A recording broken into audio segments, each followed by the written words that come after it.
man. Follow my boy, Stay Ready Boxer. He's the best. Let's go, champ. You ain't gotta get ready, stay ready. You ain't gotta get ready, stay ready. Hey, you ain't gotta get ready, stay ready. I'm all about business, somewhere in the trenches. Moving weight, I'm on my 24-hour fitness. I don't need a witness, moving with the quickness. Was off the porch when you was on the playground benches. Block bleeding, smoking trees, eyes Chinese. High speed, singing every lick walking by me. I'm sticking to the code like a Siamese. Twin Glocks on me, shoot 'em up like some IVs. Pushing flower, test me and you'll be pushing flowers. Smoking sour.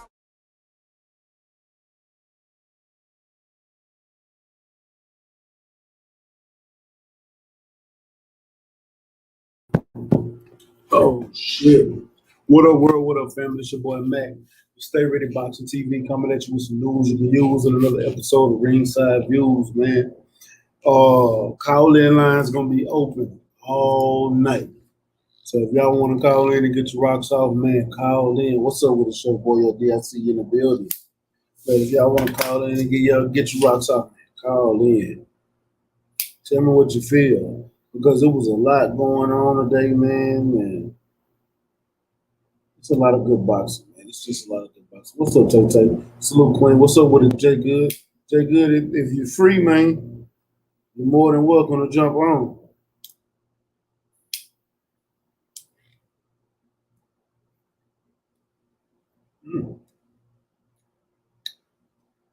Fresh hand roll. Fresh hand roll.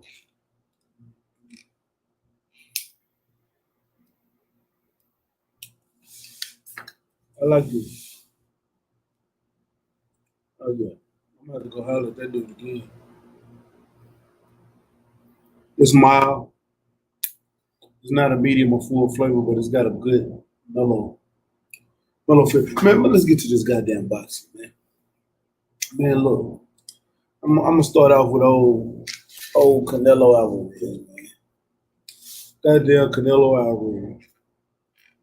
So the reports are saying, oh shit, I don't know what the fuck that was, but reports are saying that he could end up fighting Callum Smith or Billy Joe Saunders. All right, I'm for the send it right now. He could be fighting Callum Smith or Billy Joe Saunders instead of Caleb Plant. They said contracts. From what I'm hearing, they say contracts are dead because there's not enough time to prepare for a pay-per-view fight for him and Caleb Plant. So now they're just trying to get a fight in for December, which I understand. Caleb, if Canelo wants to not fight on his own, and he wants his pay-per-view fights. And they're right. It's not enough time to set up a pay-per-view fight in a month's time. And that's to get ready for a Caleb Plant and a Canelo fight. What's up with it, quick? So that's kind of a bad. I don't know if it's a bad omen, but if he can get a one-fight deal, then man.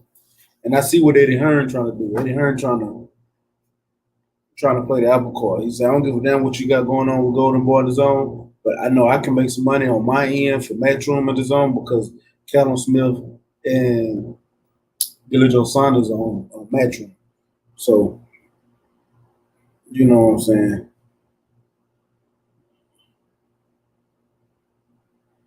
I don't know why it's not. Oh, there you go. I don't feel say I know goddamn well. I got my brother email on this. All right, I sent it to you, Jay Goody. But yeah, which I understand. What's up with it, Nick? What's up with it? Nick. What's up, Coach Nick? Man, I meant to call you back the other day when I had called you that morning, man.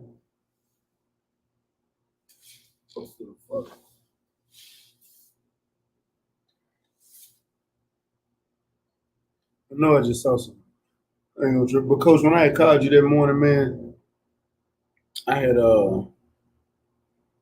wanted to holler at you by Cowboy, and you had called me back. But when you called me back, I was literally in the middle of something. I meant to call you and forgot, Coach. But I'm gonna hit you up, man. I'm gonna hit you up. We gotta chop it up, man. I'm gonna try to get you on here too again because I know it's a lot going on, and I know it's a lot going on, and I know we got some fights coming up that I want to chop it up with you about. You know what I'm saying? What's up with him, Hardy? He said, "Salute, stay ready." Sound like Wild is headed to. Well, shit, we already kind of knew that though. Oh, who told boy fighting, Coach? He fighting this weekend?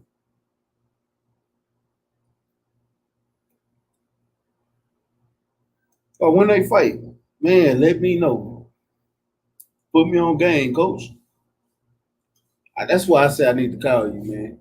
That damn show need to come up there and check, especially check out my boy Tobo, man. You know what I'm saying? He said FA will be co-main on FS1 Saturday. Damn. Who fighting this Saturday? Hold on. Let me look. Because I know it's in my calendar. This Saturday. Oh. Ortiz fighting this Saturday.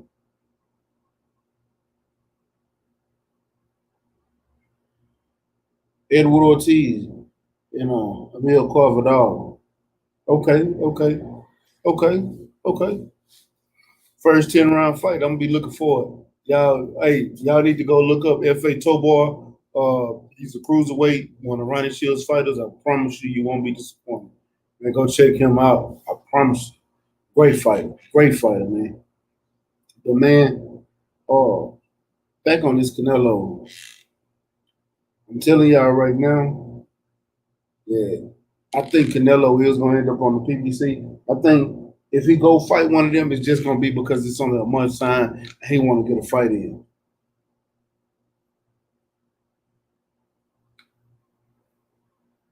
He want to get a fight in, and getting Callum Smith or Billy Hill Saunders, you know what I'm saying? That's all right.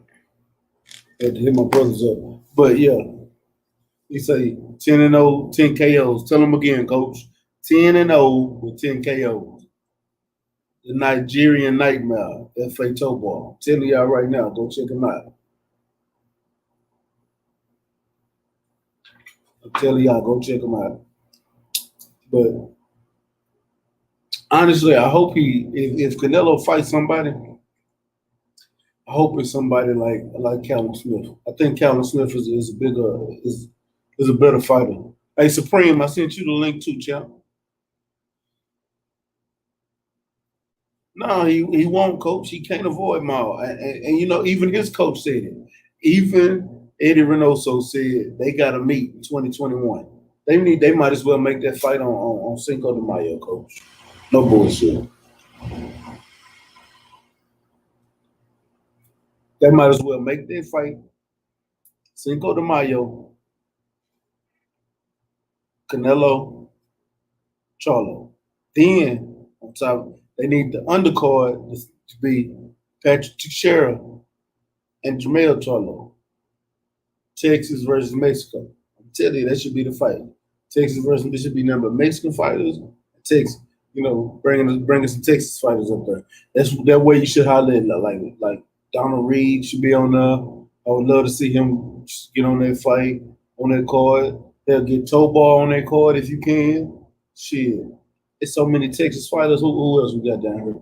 Yeah, look, A-Leaf Ali, get him on that card. Get him some exposure. You know, it'll be his third fight.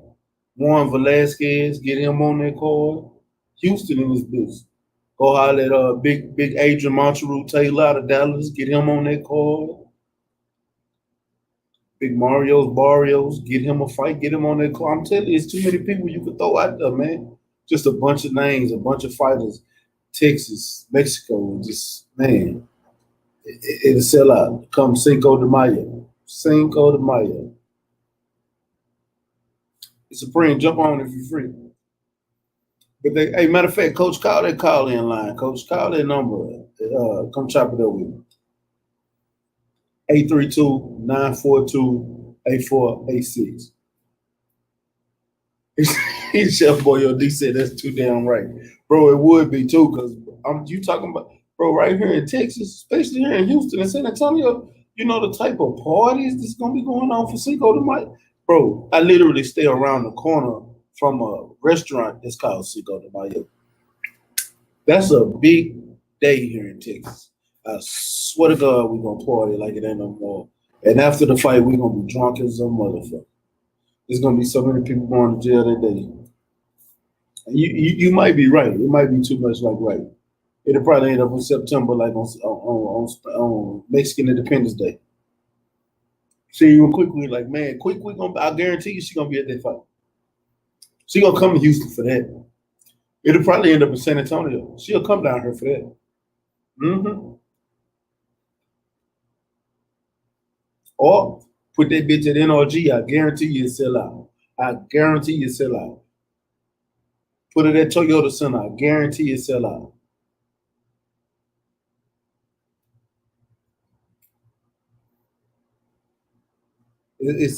That's a big ass event, man. That's a bro. That event is huge, especially with the Charlos and goddamn Canelo, and then put Mel and Patrick. It ain't even got to be Patrick Till. Brian Castano. Where Brian Castano from? Hold on. I gotta look see where the fuck he from. If he's from Mexico, that'll work too.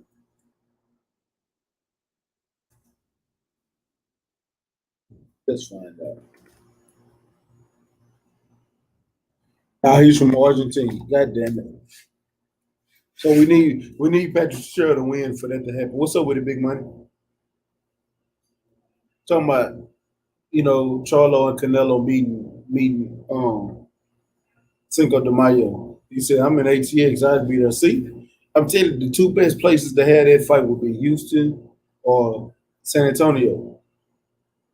If Austin had an arena or something that can host that fight, I'd say Austin.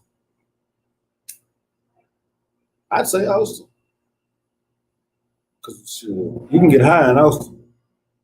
That's a whole nother story. You know what I'm saying? Murr, what's up with it, Murr? Hey, man.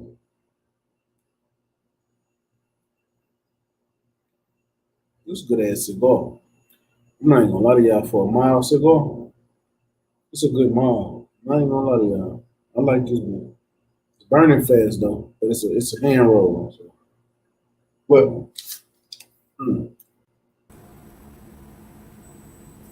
my motherfucking brother, the jazz, Reed.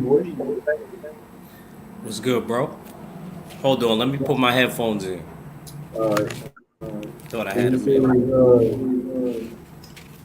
December the 5th, that's what I'm ready for. I'm so ready for that, KK. I'm so ready for that. The Spence Garcia is a good fight. Man, you know what? I'm gonna bring it up in a minute because that press conference today was it was interesting. It wasn't what I'm used to. I wish they could have got on stage next to each other, you know what I'm saying, and talked some shit, with a glass between them or something. But we got what we got. I ain't mad at it. Did you see the press conference? You talking about Kell Brook or Earl Spence and Danny? Earl Spence and Danny. Yeah, I seen it. What you think about it? What was your takes from that?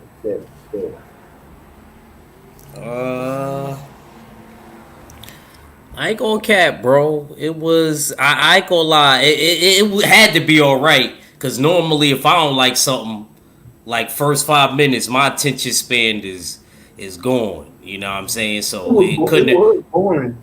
It was boring. I mean, but it couldn't have been that bad, cause trust and believe, Matt. Even people that we really wanted to see the fights, certain press conference I just clicked off because it wasn't entertaining. I don't think it was that bad because of Angel. I think because of Angel. Yeah, and because of Earl said I'm a fighting motherfucker. Yeah, I heard that. Earl said I'm a fighting motherfucker. I don't give a damn. And Angel said, "You idiot! What kind of question is that?" Then you just hear what the fuck we just said. You fucking idiot. Oh man, that shit had me crying, man. That shit had me crying. What's up with the Cadillac? What's happening with it? What's happening with it? Look, man, did this shit hurt, man. I'm gonna get back on the Canelo talk, but we were talking about that Earl Spence and Danny Preston. God damn.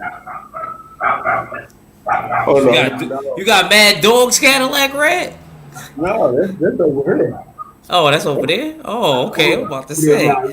Thought he was on his ex. I'll be the shit out that dog. We on live. Shut the hell up. And I'm finna give me another one too. Matter of fact, I need to call her, check to see if she they was supposed to do Halloween night, and she didn't hit me to let me know to come pick my dog out. I'm finna get a pocket pit. I don't like pocket pits, but I'm gonna try something different because I'm used to standard bred bullets. You know, no, my last one was an XL bullet. He was 120 pounds. But them double XLs are 170. But I was looking at these pockets, and if she was supposed to have a litter of merles, so if these merles come out like I expect them to, I'm gonna be straight. If not, I'm gonna hold off and give me either a black or a white pit. I don't want no more blues. I don't want no fawns. I don't want no nothing. I want tricolors. That's it. Tricolors or black, really black. Only reason I get a white because I ain't had one in a long time, and they're just beautiful. But I love pits. I'm glad them damn dogs shut the fuck up though. But back on this talk. But did you see the press conference, Cadillac? For who, Bud? Earl. Nah, I ain't see it. No. Earl and Danny had a press conference today.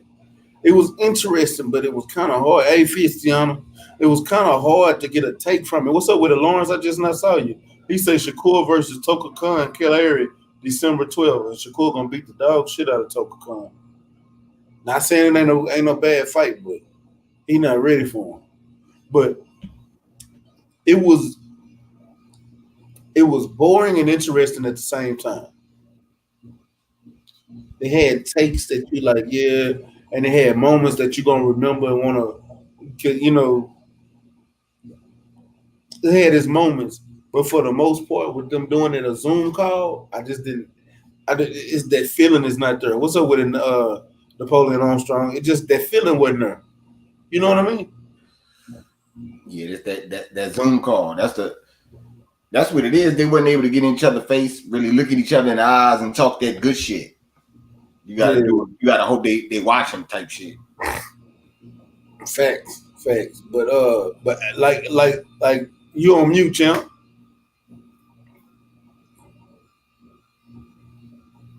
You still on mute. Yeah, Act, you on mute.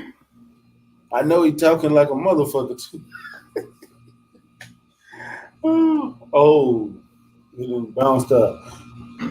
He'll fix it. But for the most part, it was a decent interview. He had a few takes in it. Angel was Angel.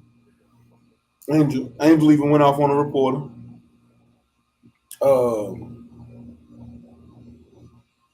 Angel said something that stuck with me though.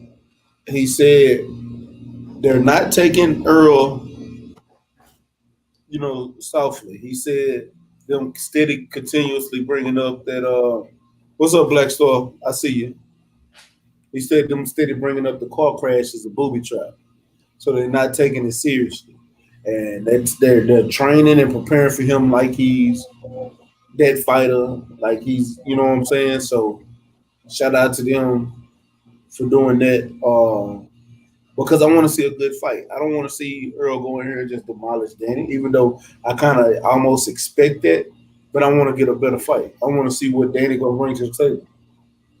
I want to see which Danny's gonna come to fight. Is it gonna be that Danny at the end of the Keith Thurman fight that's gonna show up for the whole fight?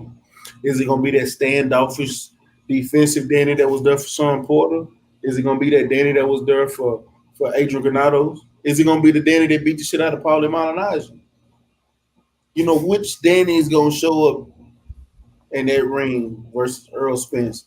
That's what I'm really, really looking forward to, because I think Danny's a good fighter, and Danny has the potential, and he's smart enough to get an upset, but I just don't think he's good enough to get an upset.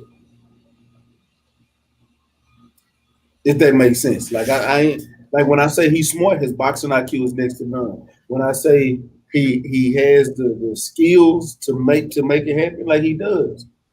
But when I say he's not good enough, and I literally mean this, like he got putting all that together and making a solid fighter for Danny to go in here against an athletic Earl Spence, I don't think he can do it. Because most of the time when Danny come across athletic fighters, he gets his ass whooped.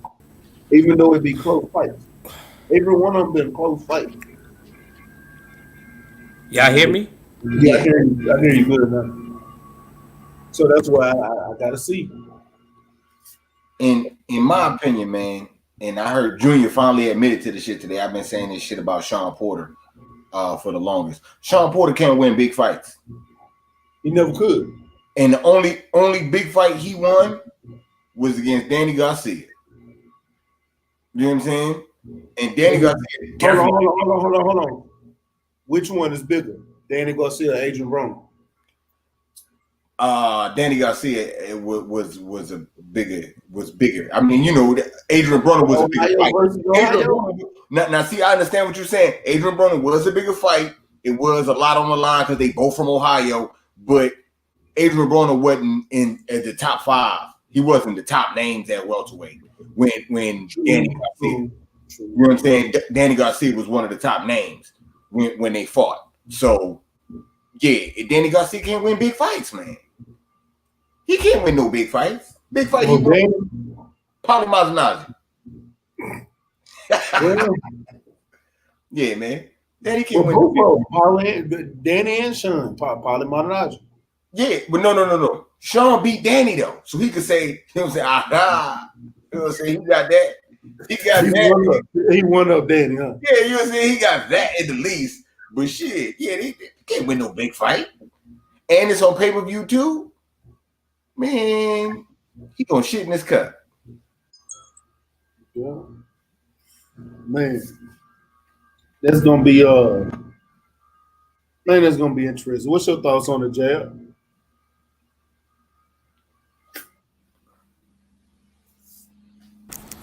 You talking about what the fight, like Danny and Earl? Yeah. What you mean? Oh, like I mean, I think it's to me. I think it's gonna be competitive. If you ask me, I think it's gonna be competitive. I don't think it's gonna be no whitewash. Even if Earl win, I don't think it's gonna be a whitewash. I ain't gonna lie. I think Danny really is gonna try to win this fight. I say he gonna win, but I think he's gonna try. I think he definitely. I think because I ain't gonna lie, man. Somebody had a good point. I forgot who posted it. They said if Danny Garcia loses this fight, he could possibly be in the mind frame of wanting to retire. So I don't think he's gonna retire though. I don't think he'll retire either, but you know, it's something to think about if he take another loss, because I'm not gonna lie, after he lost that fight to Sean Porter, I don't know, to me Danny wasn't the same. Like taking 2 losses to both of his rivals, you know, and his peers. On top of that, those are the worst losses. But I don't care what nobody says. But he went out there and dog walked Adrian Granados.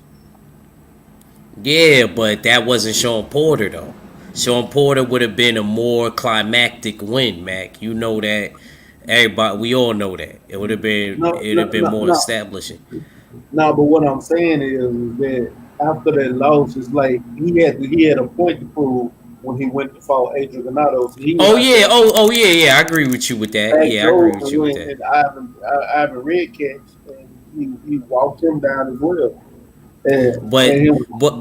But Mac, what I'm trying to say, them type of opponents, you know, they not in that same type of bracket as Sean, Earl, but there's different it's different brackets and stuff like that. And I'm not trying to discredit him or nothing like that, because Adrian Granados was tough as hell. He never been stopped.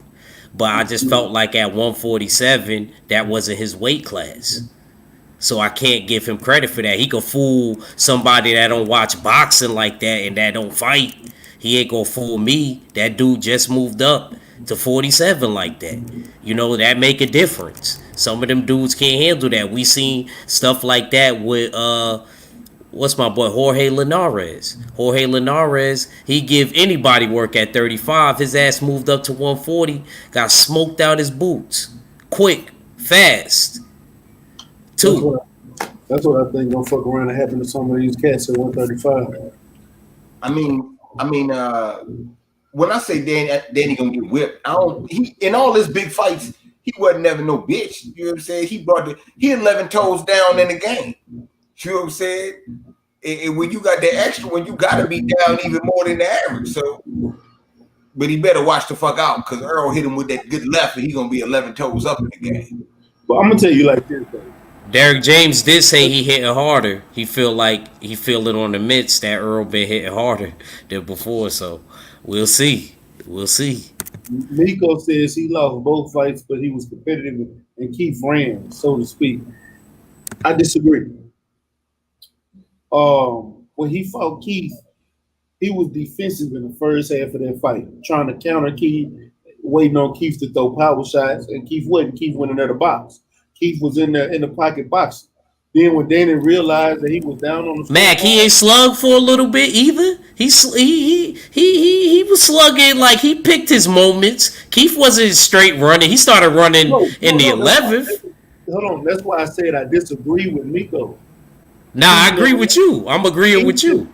Keith didn't start running until around 9 and 10. Yeah. He knew he had the fight on. When he knew he had the fight won, all he did was back up and just pot shot the rest of the fight to score out. And he won that fight strictly off of points. He wasn't fit. He already had the fight won. He not fit to go here and exchange with Danny and end up getting dropped with a no look left, like everybody keep calling out. And he wasn't going to try to go for the knockout and could potentially lose the fight. He already had the fight won. Both his belt and Danny's belt was on the line. Why not just take it? Because I ain't gonna lie to you, I was pissed off in that fight because I actually was going for Danny. I lost $500 on that fight. I was rooting for Danny, and I'm like, I remember that, Mac. I remember that because I had Sean. I just had Sean because of aggression. I knew one thing about Danny. No, like he don't throw a lot. I'm talking about Keith Thurman when he fought Keith Thurman. You picked Danny in that fight around that time? I forgot. It was a while ago. I'm pretty sure we chopped it up. Yeah, Danny was undefeated, remember? And Danny was coming out for great. He was. You're right. That's a good point. You're right. That's a good point. He was. Great ass in there too. But, was it? It wasn't Brandon Rios, was it? No, was it? It might have been. Hold on, I'm gonna look this shit up. Nah, Brandon Rios was. What's up with it, KT? Man, what's good with it? What's happening with it, Mac? Man, chilling, talking this good old boxer, man, talking about Danny and Earl. Hell yeah. What's good with it, Act? He had knocked out panel. What's good, bro? What's good? How you been, man? What's happening? Oh, man, you are. They ain't messing with me with this green screen right now. They messing with me with this green screen right now, Mac. I'm upset, man. I'm trying to fix it. I see you over there. I'm gonna need a tutorial after the Buzzbuck show. I know, right? Hey, it was Samuel Vargas. That's who it was. You remember he knocked out Samuel Vargas right before that fight. He beat the brakes off Samuel Vargas, and I'm looking at him going into that key fight with that momentum. You know what I'm saying? And I'm looking at it. He could, you know what I'm saying? If he'd actually was more offensive, he could have gave Thurman a way better fight. He started out the fight defensive. Mac, so you saying I just came in. You saying that you picked Danny Garcia to beat Keith Thurman in 2017? Was it 2016? I did. 2017. I picked him for the upset. Oh man, hell no. Keith Thurman was that dude back Yeah, he then. was that, bro. He was that dude. He was. But at the same time, Danny was that dude too coming out of Philly. Both of them were. Danny had just moved up. Danny had fought. I can't even think of the dude he fought. Got the WBC title. Backdoor, fought Samuel Vargas. Beat the brakes out Samuel Vargas. I mean, literally beat. Bro, what was it, like the 5th or 6th round? He stopped Samuel Vargas. Stopped him. Beat the brakes off of him. I'm looking at that. And I was a Danny fan. And I was a Keith fan too, but I'm looking at it like, ooh, they both got power, but I think Danny got a little bit more, sting behind him. You know what I'm saying? But here's the thing, bro. When Danny fought Samuel Vargas, he was offensive in that fight. He wasn't sitting back waiting for somebody to throw a punch. He was actually coming forward, throwing punches, beating the shit out of Samuel Vargas. When he went in that Keith Thurman fight, bro, he went into a shell and was defensive and trying to counter all fight. And then it wasn't until later on in the fight that he got offensive and started walking Thurman down, which made it a close fight. But before that, he wasn't trying, bro. He was deep. That shit pissed. I'm still pissed off. Y'all can hear it in my voice. I lost $500 motherfucking dollars because this bitch want to be a counterpuncher instead of you over here worried about getting hit and your ass should have been hit. This boxing, you gonna get hit. Don't let your motherfucking hands go. But that's a whole nother story. I think he's gonna do the same thing, bro, sir. If he sit back and he try to be defensive like he did in that Keith Thurman fight and like he did in that Sean Porter fight, he gonna get his bitch ass beat up bad.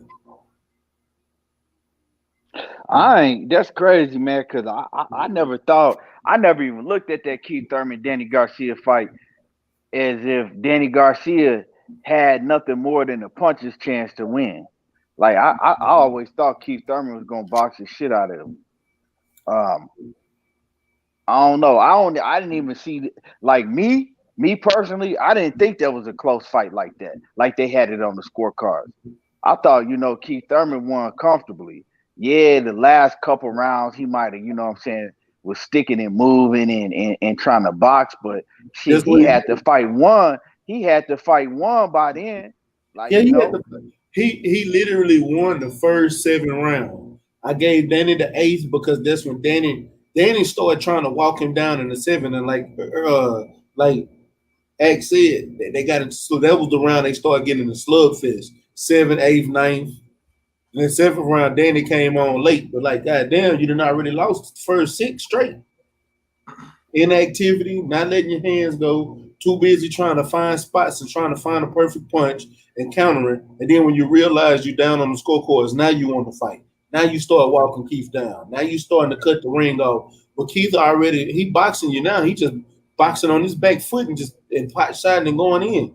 It's too late. And then another thing is I think by that time, by the second half of the fight, I think that's when Keith Thurman had suffered that elbow injury too. And, so he was like, shit, I'm going to just box the shit out of him. You're right. I completely forgot about that damn elbow injury. That is probably that elbow. He got that sting in that arm. Said, "Oh, fuck that. Let me just jab out." Yeah. Let's not also forget, after that, he fled the scene and went to Naples like Indiana Jones and grabbed the girl in the bar. Let's not forget that. I don't care what y'all say. That nigga was lying with that injury. He a whole out here. You know what I'm saying? He played that shit. That messed up his career. Yeah, how could I escape that running around shit? My elbow. And I'm gone. I'm doing surgery in Nepal. My elbow. My shoulder. You sound like how I be saying on the show with the CBD. I'm like, nigga, this is a CBD I'm smoking because my ankle hurt. My neck. I got it. I got it, man. I don't believe that nigga. Oh shit. Oh man. And then. Man.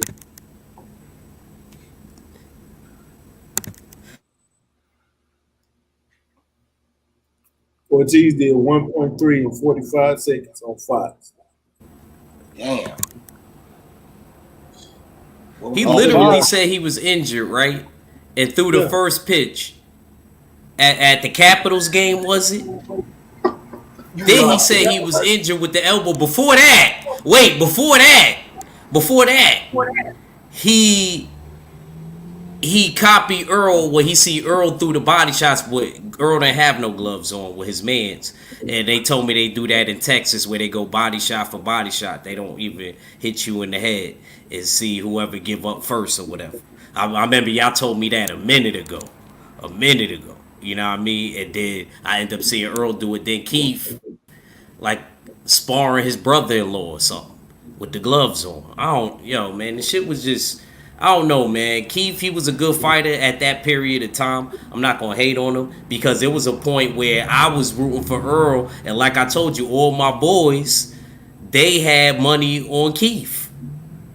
Because Keith was like showing improving around that time. I'm serious, they did.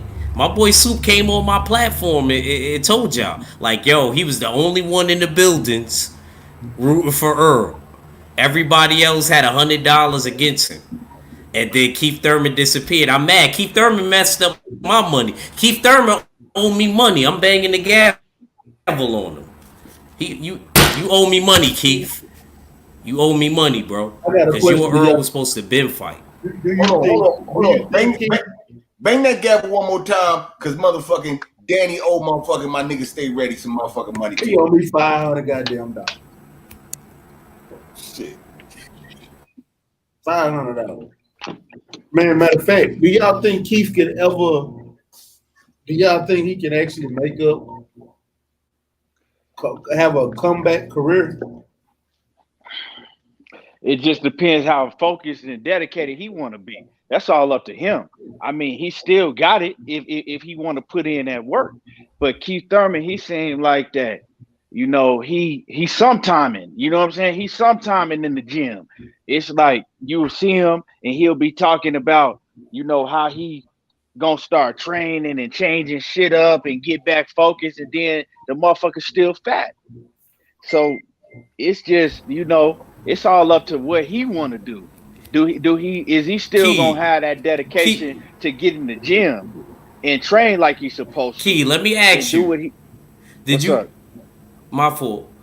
Did you watch that interview with Keith Thurman when he said he wasn't the type of dude when the fight is over or whatever, he don't train? Oh, okay. I was just making sure. All right, that's what I wanted to ask. That he don't. He so not. Do you feel like with that attitude he could compete? He's not a gym rat. But do you feel like he could compete on the highest level, not being like that? Oh, okay. That's what I'm saying. He's saying that he's always been like that, but he gonna change that. So if he's willing to change that into, you know what I'm saying, live a fighter's lifestyle. Basically, that's what we talking about. He ain't been living no fighter's lifestyle where he blow up in weight, he don't train, you know what I'm saying? He go 10 months out the year and don't train and this, you know what I'm saying? So if he continued to do that, he'll never be able to be back. But if he switched that up and start really living a fighter's lifestyle, he can. But I mean, his whole personal life is different. You know what I'm saying? Ever since he got that wife, you know, shit been different, and that's just a fact. You know, so I'm one of the ones that say I think his heart is not in the game of boxing no more at all. Like I think he want to look like because that's what he knows. That's where my soul at, but my heart not in it. Like you, kind of like me with rapping.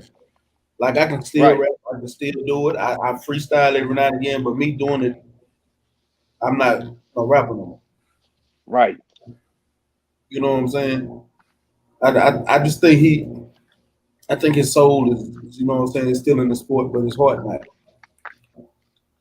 Can he be somebody? Like I think he's still an A-level fighter. Don't get it wrong. I think he's still an A-level fighter. But a lot of I think he can still beat half these B-level fighters. Like I think the one of the best fights at 147 to me will be a fight with him and Adrian Brown. A fight with him and Boo Tennis. Man, don't do that, Mac. Don't put him in. He'll beat the hell out of Adrian Broner. Come on, dog. Keith Thurman, don't do that to him, man. Keith Thurman beat the shit out of AB. Oh, we should. We don't know where he's staying right now. AB out here Come on. looking like somebody. He got a dad body, Man. and Keith Thurman out here looking like somebody's uncle at the barbecue. But AB, man, AB can't fucking sit still to get 2 weeks of training camp in, let alone go in there against somebody like Keith Thurman. That I shit don't ain't know. happening. Hold on. Look, stay ready. You say the question was, can Keith Thurman make a comeback, right? Yeah. I think with the feet work that he got, because you know he could run real good. With the feet work he got, he could definitely be at the top, pound for pound, dancing with the stars. He could be on Pressure Luck. He could be on Family Feud, because you know the WBC, so he could do some WBA shit. You know what I'm saying? He got a great career in commentating. You forget that he got a list. He's so good. You know what I'm saying? But as far as in the ring, man, he need to sit his ass down. Man, hold on. I'm gonna say, see, that's the problem though. Cause how can a fighter lose one fight and now he all of a sudden gotta retire? We gotta put some respect on these niggas' names a little bit. I mean, we can't talk No. about this nigga I don't think he talk about. after I don't think one he fight. talk about physical attributes. Keith. I think he's saying his moral compass. His moral. We gotta test a lot of these dudes' moral compass as boxers and as warriors and as gladiators. It's about his heart in the sport. I don't think. But that's up to him. That's up to him to show us that. You dig what I'm saying? We could speculate all day, but until he come and show us that he just washed up, we can't put that on him. So what is he showing you to today to make you see different? I agree with Key on that aspect, but I agree with what Supreme Beast is saying as far as his moral compass when it comes to boxing. I go for I don't know about his fortitude when it comes in the ring. We allowed to question that. Maybe not him returning in the ring, because you're right, Key. Just after one loss, I agree 100%, bro. After one loss, nobody should be shunned and cast out. But at the same time, bro, what have you been trying to show? You haven't really been looking like boxing been the focus. Bro, you know what I'm saying? Like homie said in the chat, you babysitting wifey. Man, hold on. Playing Raiders of the Lost Ark. Hold on. What'd you say? I never once brought up the loss. It ain't about the loss. It's about when you commentating the buttons looking like they about to jump off the shirt. It's about the buttons being on the other side, so it's not a shirt, it's a blouse, nigga. What the fuck is we talking about? You know what I'm saying? But okay, but if we gonna do that with Keith Thurman, because I don't even fuck with Keith Thurman like that. But I'm gonna keep it 100 straight down the middle. If we gonna do that with Keith Thurman, a lot of these niggas fucking be looking fucked up. You know what I'm saying? A lot of these niggas do that. Keith Thurman ain't the only one that do that. We didn't see Errol Spence walking around 190 pounds. Yes, we have. Like we can't. We not gonna do that to Keith and then not do that to the rest of these niggas. Hold on, KT, because we talk about these fighters every time they look about it. You hear us sitting here calling Gervonta Davis out here the Stay Puft Marshmallow Man. You heard us talking like. So do he need to retire and sit down? This nigga mad crazy. Man, it's the truth. You can't tell me when that motherfucker is not boxing, he don't look like the Stay Puft Marshmallow Man. Yes, he do, but we ain't sitting out here talking about he Tank Davis need to sit out, or Mikey Garcia, this motherfucker, Mikey Garcia walking around 185 pounds right now, need to be fighting at 135. You know what I'm saying? He look fat as shit. Ain't nobody talking about he needs to hang it up and retire. I gotta admit that, yeah, I agree with you with the fat part and dudes walking around big, but I gotta admit though, Earl and Tank ain't really went away from the sport like that. Even in a car accident, Earl ain't go away from the sport, bro. A lot. You know, if Keith Thurman would have got into a car accident, bro, my gavel would have been broke, and this shit solid oak. But see, this shit would have been broke, bro. Hey, but see, the nigga's hurt. He on the comeback. We not just gonna shit on the man like that and act like he ain't did shit in his career and say, he just need to go sit out because we seen him fat. The nigga hurt. I agree with you with that, Key. I won't argue with you with that, Key. You got that argument. But Tank ain't never lost yet. Tank ain't nobody ever exploited Tank yet. Hold on, y'all. Hold on, everybody. Let me get in here real quick because I'm not shitting on him about his loss. I can give a damn about his loss. There's nothing against his loss. My thing is his inactivity. Period. After he fought Danny, he disappeared for 2 years, not 1 year, not a 1.5. He disappeared for 2 whole years. Then he fought Josito Lopez and almost got knocked out. But Right. then got the Mikey Garcia. The Manny Pacquiao fight. He got that July 20th, 2007. 2019. He hasn't fought since. My nigga, it is November. It's been a year and a half down there, and he still ain't. He just picked the fight. Mac, if we gonna tell the story, we have to tell the whole story. Why hasn't he fought? Because he ain't fought because he ain't fought because he was injured and he had a hand surgery and he had pins put in his hands. Come on now. Let's tell the whole story. Okay, so do you want to see the man get in there? Do you want to see the man get in there with a broke hand and fight, or do you want to see him healthy in there fight? No, but like you said, he had an injury and he had pins, but he over here throwing pitches at the baseball game.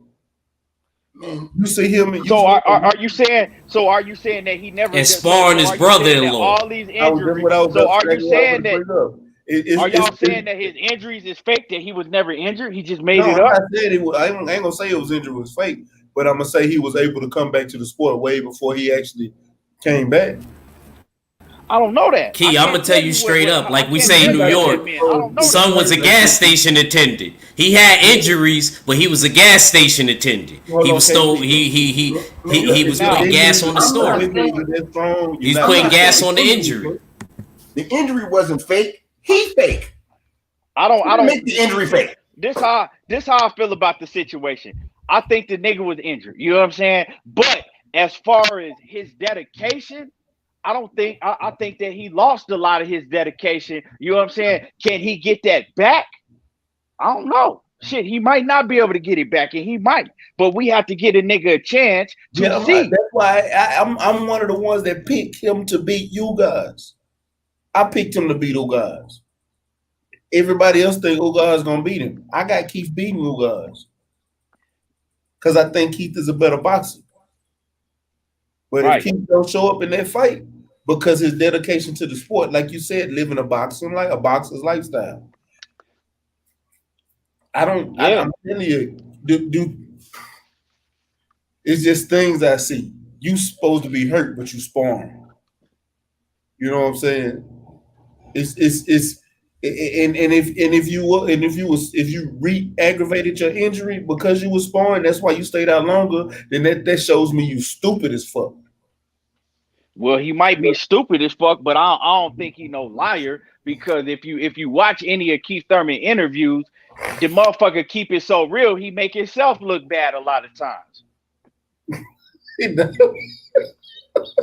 I thought about man, me and Earl is gonna fight. Me and Earl is gonna fight. It just got the time got to be right. The money got to be right. Well, I mean, oh man. I mean, Danny Garcia was ducking arrow. A lot of them niggas was ducking arrow, but he was the only one. Hey, but he was the only one that was ducking him and telling you that he was ducking him. The rest of them niggas was ducking him and trying to fucking act like they wasn't, and telling lies behind it. He was telling you straight out, like, hey, I'm not fighting him. I'm just not gonna fight him. If I fight him, it's gonna be after everybody else. Yes. I'm not fighting Arrow. AB did Napoleon. AP did. AB did. Man. So KT, did you see the interview? Did you see the interview today? With which one? The one with Danny and Yeah. I see. Hey man, Angel Garcia, motherfucker, whole trip. Bro, OG Kurt in the building, man. Salute to you on the interview with Sean Porter today. That was a Kurt Anderson, salute. That was bro. That's the best Sean Porter interview I ever heard, and he was actually real. Yeah, that shit. I like that shit, man. That was trill right there. Matter of fact, I know, Ag, did you get to see it? Cuatro Cinco. I don't know if we do. But look, he said something that I took away from that interview that I really, it was at the end too. I really, really gotta step back. And I understand he's supposed to say it, but you're supposed to say it for yourself, not for the rest of the division. He literally said that all the top fighters at 147 can go up to 154 and become a champion. But nah, he said all of them niggas could beat Jermell Charlo. He tripping. No. The words, that's what he said. But the words that he used was all of those guys can go up and become champion. No, but did you hear later on when he said that all of them could beat Jermell Charlo at 154? Yeah, I heard him say that. And that's where I gotta stop him at, because I'm tripping. I got money. It's only two people at 147 I think give Jermell problems, and that's Terrence and that's Earl. And the only reason I think Terrence is because Terrence know how to get a move, know how to box and be defensive. Because now one of y'all for to stand in front of Jermell and later in box. And Sean Porter, your style is made all wrong. You not fit to go in there and box with Jermell. But they all could get in there and still go get the 154 strap though. With Patrick Teixeira? Absolutely. Yeah, you right about that shit. Thank you, sir. You ain't lying about that. They sure will do that. That's probably what he was talking. Hey, that had to be what he was talking about when he said that. That Charlo shit, he lied. You need to be drug tested. But getting the strap, that shit ain't hard. Bro, this ain't Adrian Broner. This ain't Paulie Malignaggi, bro. And matter of fact, this ain't Devin Alexander you going up against. This is a motherfucking monster. Did y'all see? Hold on. The actual people that was boxers that he was losing against, did you see what happened to him?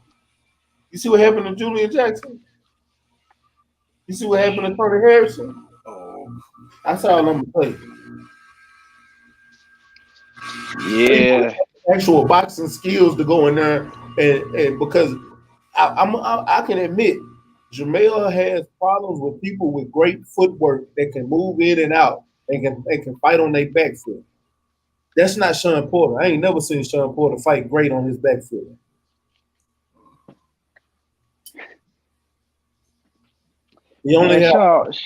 Sean is not fucking with Jermell. Sean tripping. Sean ain't putting no respect on Jermell's name at all. They gonna have to see each other. Hey, Jermell, he gonna have to see Jermell, man. He wouldn't put no respect on his name at all. I ain't gonna lie to you. If I was Jermell, I'd call him out. I know Straight up. Mel be calling Floyd out, but I think Mel need to call Sean out. He got to now. After that, he got to now. That's the third time he done did that too. That's the third time he done did that.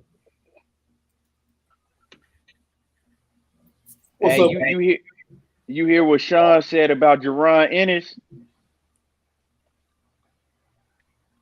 Yeah, I heard what he said about him. I heard he said he ain't gonna fight him. Yeah, he was like, "Shit, man, he a young lion.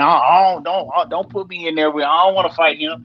I was surprised that he said some shit like that. Right. That's the worst thing to ever say as a fighter.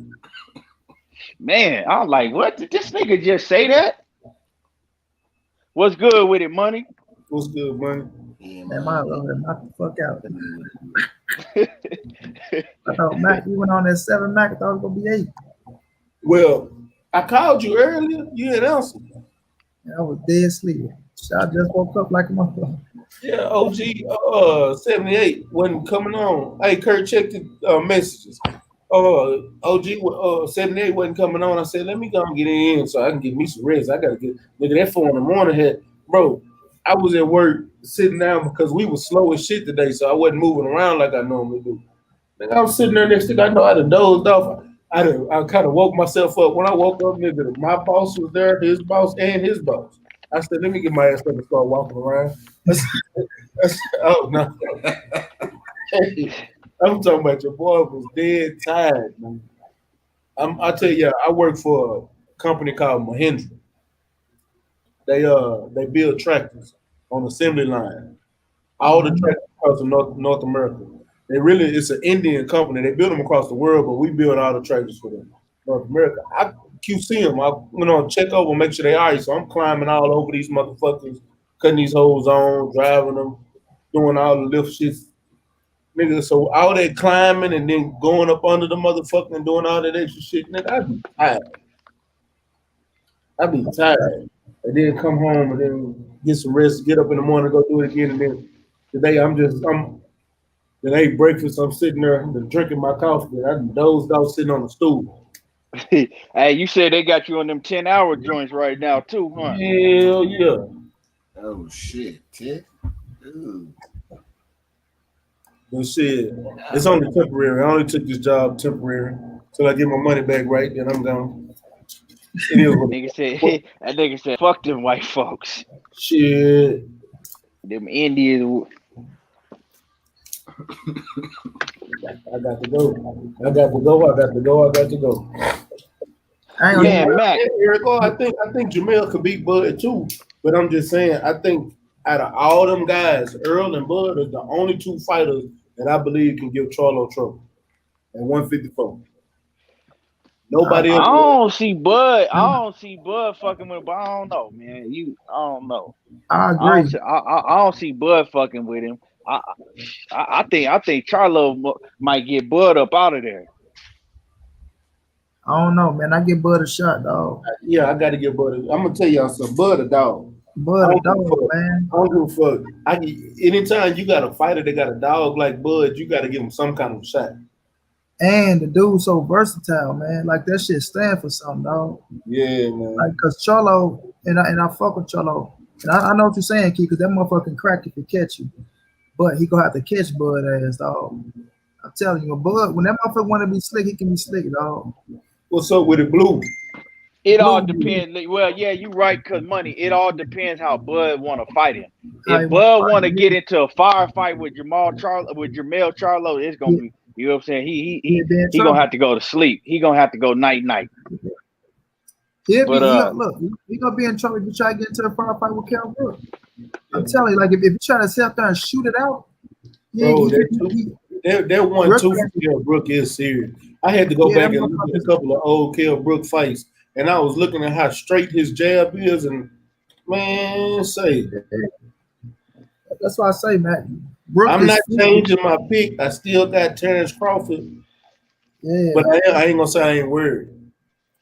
Yeah, I see Brook being physically stronger, dog. Like I know Bud is strong motherfucker, but I think he's gonna be surprised how physically strong Kell Brook is, and it's gonna make his ass get on them legs, dog. I'm telling you, he gonna use the IQ to beat Brook. He will have to. Yeah, this ain't no Jeff Horn and no motherfucking Benavidez and nothing like that. And I'm not trying to make Brook sound like a motherfucking a monster, shit like that. But that motherfucking fight, dog. And he can take a shot. So if Bud hit him with his best shit, he can take it. You know, it's gonna be a problem. But like I say, Bud IQ is just on a bad night, his IQ go outbox Brook ass. Speaking of Bud, man, Bud made a comment in that matter of fact, let me see if I can pull that bitch up. I'm gonna pull that bitch up. Hold on. God damn it. Come on. Is this the one? All right. Here we go. If I could fight all the fighters, you know, and then walk away, Pacquiao would be the number one. Spence, he'll be right after that. Danny Garcia, Keith Thurman, and that's it. If I could fight. So Sean Porter. Oh, my bad, KT. Did I take you out? I don't know if Nah, man, I actually didn't knock myself out. Okay. But Sean Porter mentioned he called out Terrence Crawford after that. I think he was a little salty after those comments or after not being mentioned because I think he eventually do want to fight Terrence Crawford. Man, what y'all think about that? What's up with OG Kurt? Look, I Hey, made a what's going? video. Kurt, What's good with it, Kurt?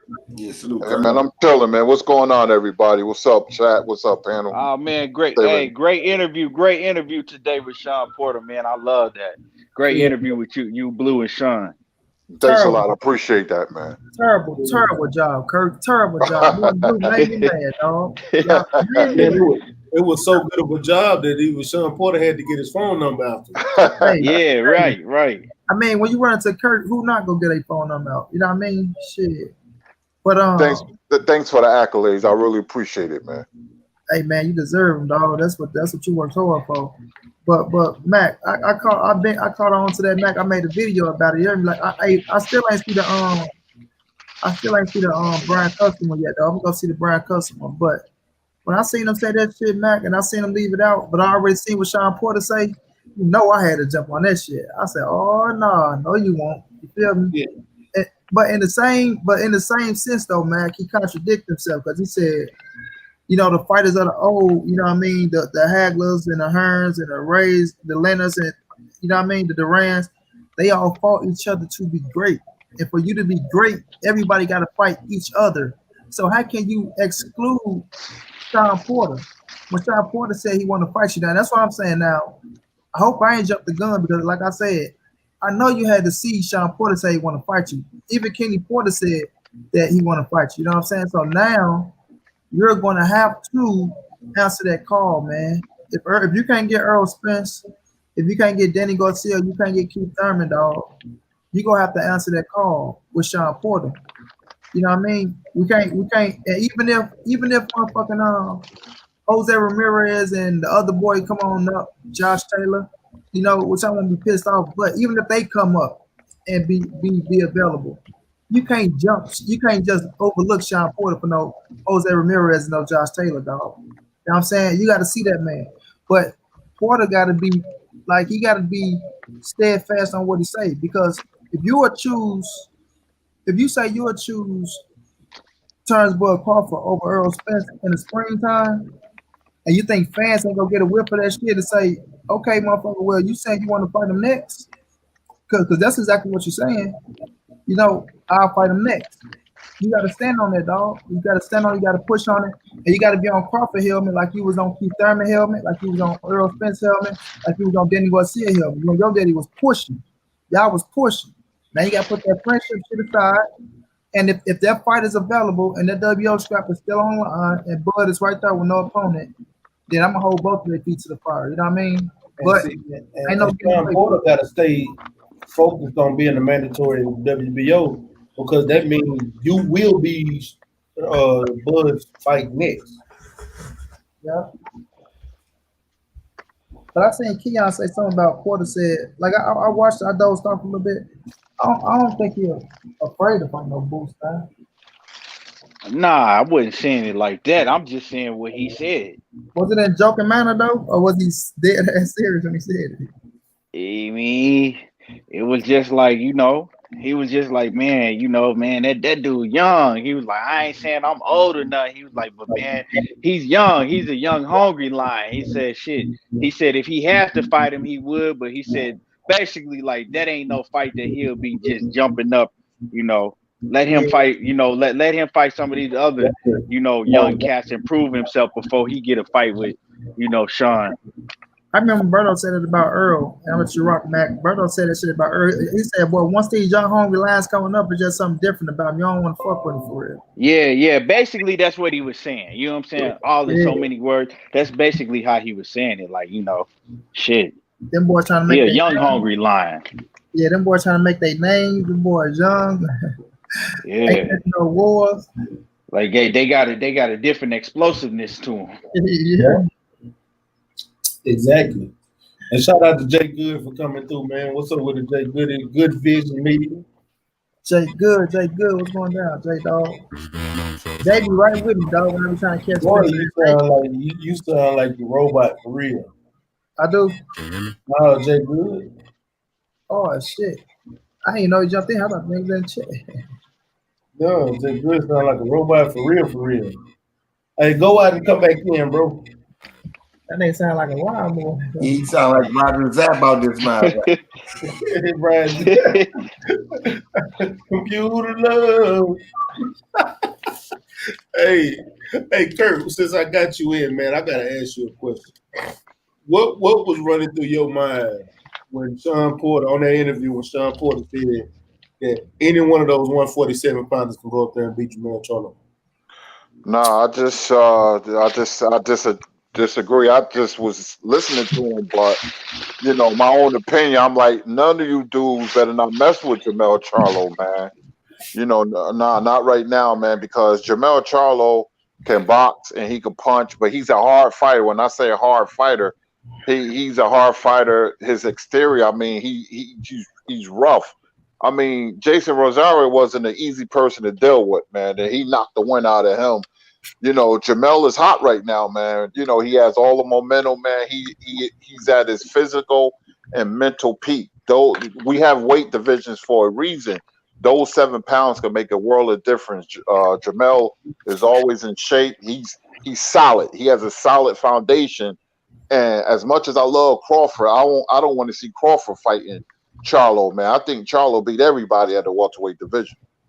And the only thing that I was thinking when he said he's fast enough and all this, I'm like, but you got to put on that weight to go up to take them punches, and I don't think you putting on that weight is going. I think that's going to slow you down. Yeah, but Jermell Charlo ain't slow either. He's fast. Exactly.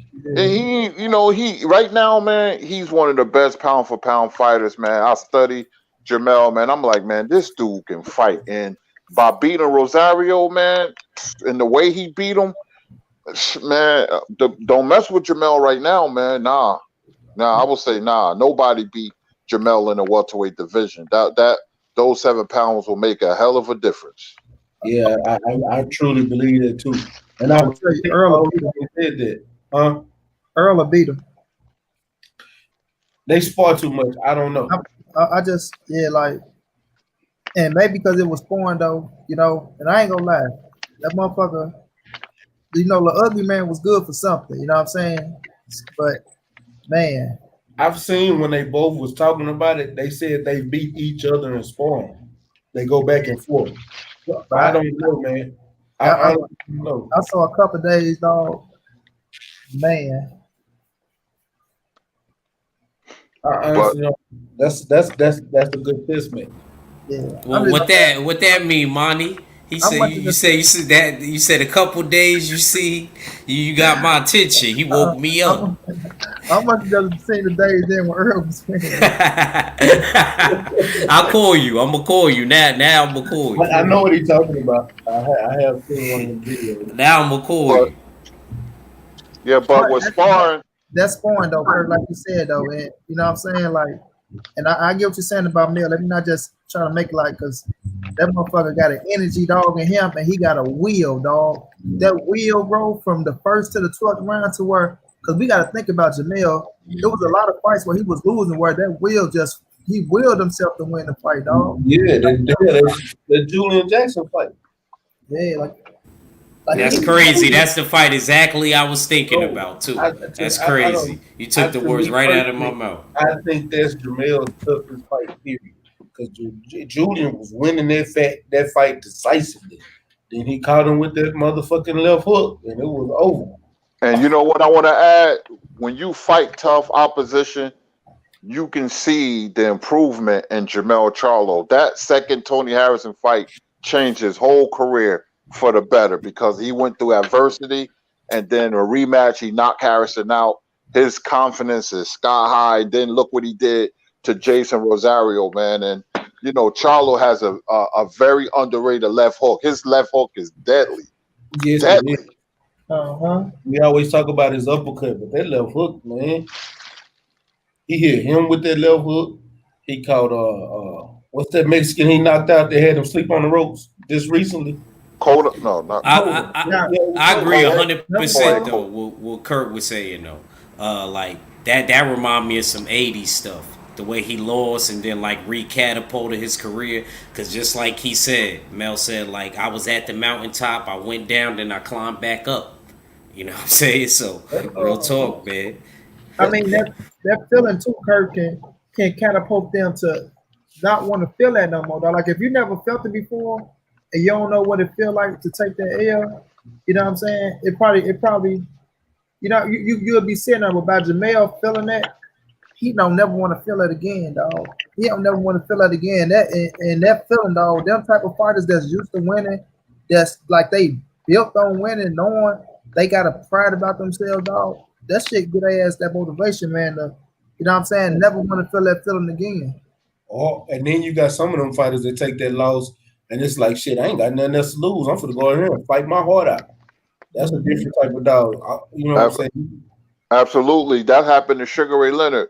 And I told people this. If Sugar Ray Leonard never would have lost to Duran, he wouldn't have never beat Tommy Hearns in that first fight. That first Duran loss did wonders for Sugar Ray Leonard. Wonders for him, man. Speaking of that, money, Corey Spinks. Them losses helped him out. Hey, you want me to hit him up, Matt? Oh, you ain't got enough time. I'm tripping. I don't know why you think we just can't on this motherfucker. That's why I called you earlier too. Man, we gonna get it. Cause bro, just because you mentioned him last night, I went back and watched the first Zab Judah fight, not the second one. The second one pissed me off, but the first one, when you know what I'm saying, when they both dropped each other, that it was going back. They fight them. Vegas, McCory won. Huh? Yeah, going back and forth. That was that's a classic ass fight, dog. Oh man, that's a classic ass fight. That was out. Broke my little heart here in St. Louis. You should have seen like nigga that fight, dog. Like he straight brought the city out, dog. Corey Spinks straight brought the city out, dog. And he should have beat you. He should have beat black people. He went down they went down to one of the best sports events in St. Louis, bro.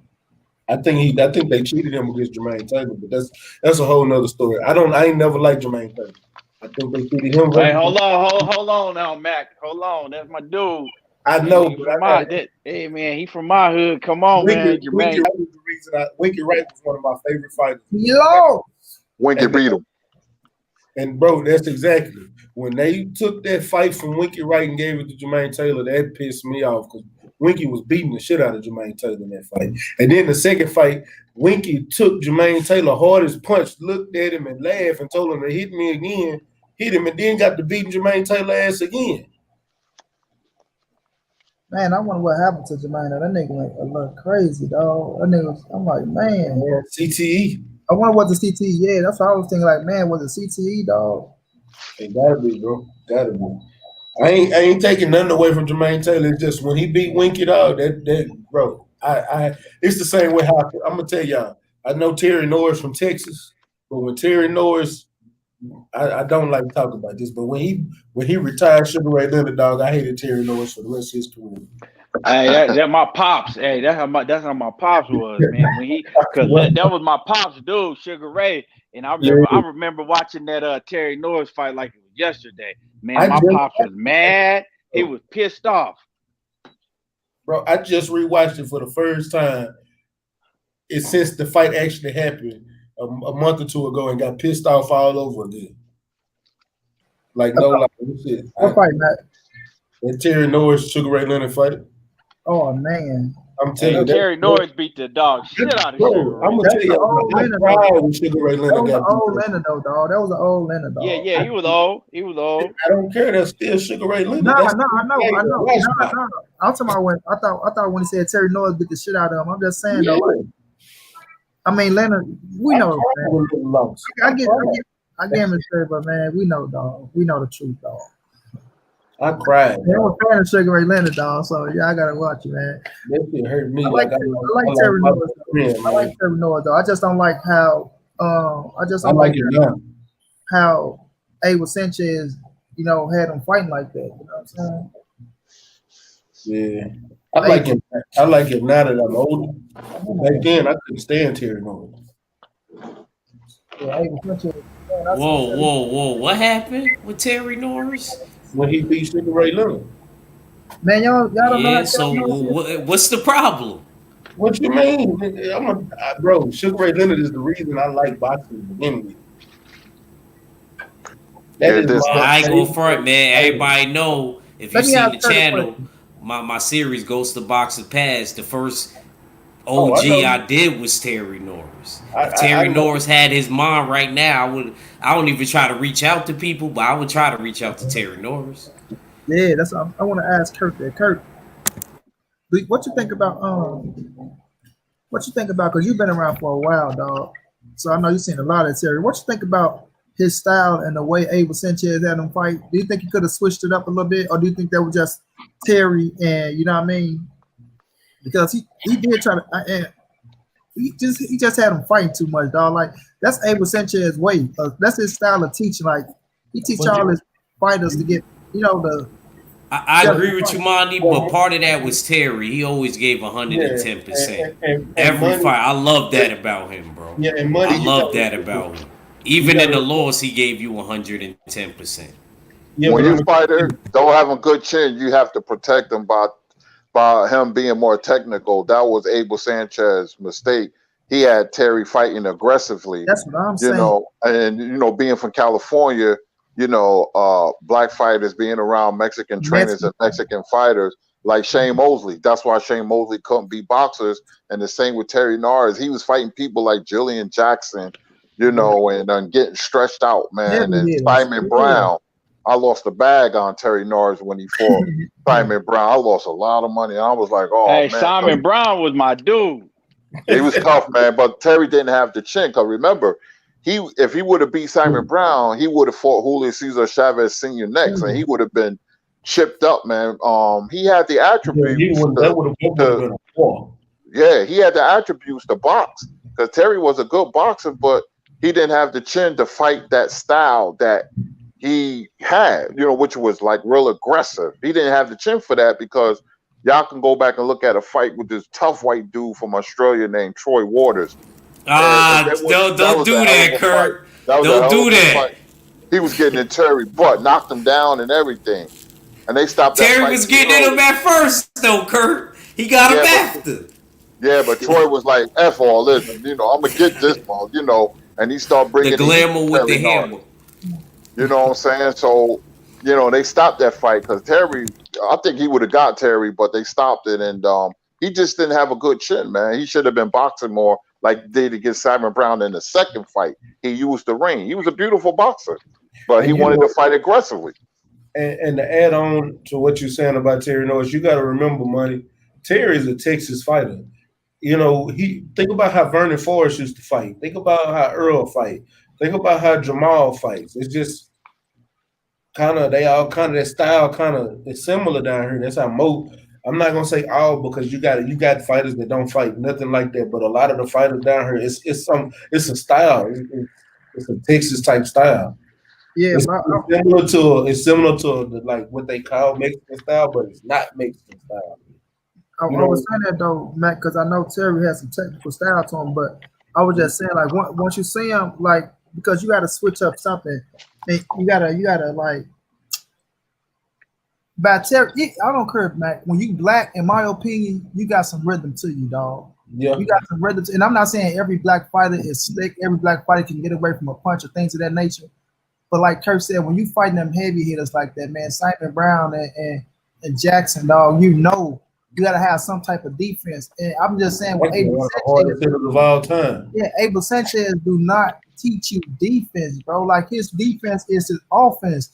And it still shows, like right now today, dog. Like he do not. That's why Triple G don't got defense. That's why Triple G face was a punching bag. You know what I'm saying? Whom else he just had? They lost. Damn, I forgot. Don't pay attention to Abel Sanchez fighters. Nah, but when he walk in out with his fighters, I'm like, you finna get fucked around. Every time I see him, I tell the fighter, you finna get fucked around. I want to see what you finna. They go in there and just fight, dog. He don't teach them no defense because he don't know no defense, dog. He don't know no defense. And I just feel like it's like basketball, dog. And I know boxing ain't basketball, but as you get older, you got to revamp your game like Floyd. You know what I mean? And Floyd used to be that heavy, and we know his hands was breaking down. But at the same time, you last longer when you get hit less. We know that's the game, but you gotta have some type of defense, dog. You gotta have some type of defense. I guess that's kind of what happened to Roy Jones too, though. His offense was his defense. Yeah, Roy Jones. I'm a diehard Roy Jones fan, but when his Yeah. athleticism was gone, bro, he didn't really have defense like that. Roy ain't got no high guard. Because his athleticism, his legs and his quick fucking twitch muscles, that was his defense. You couldn't hit him, you know what I'm saying? But he always fought with his hands down. He did unorthodox shit. And then when his athleticism, when his when them quick twitch muscles went away, when he didn't have that shit and then reflexes, it was all bad because he never did what B-Hop did. You know what I'm saying? He never switched his game up and learned how to do little things. Yep. You know, B-Hop did that to a perfection. B-Hop when B-Hop got older, he was like, okay, I'm a master the game of technical boxing. Chess. I'm gonna be honest. Chess. And he was real technical. B-Hop was one of those fighters I wish would have became a trainer. He knew when to hold you. You know, he was just, his ring IQ.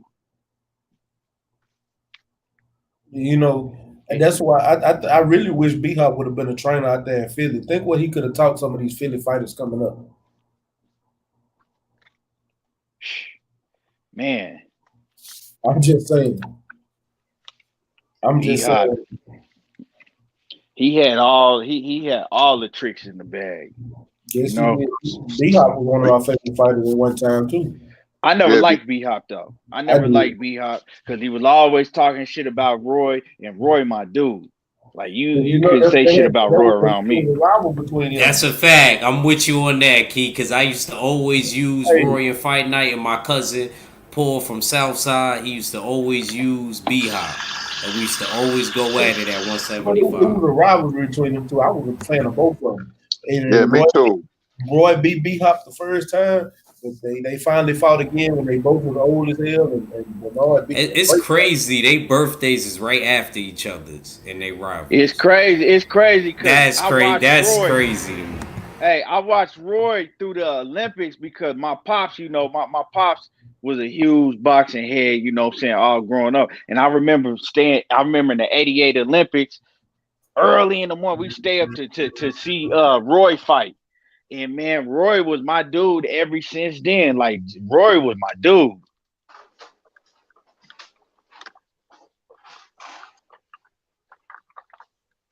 Yeah, I remember back in what was it like?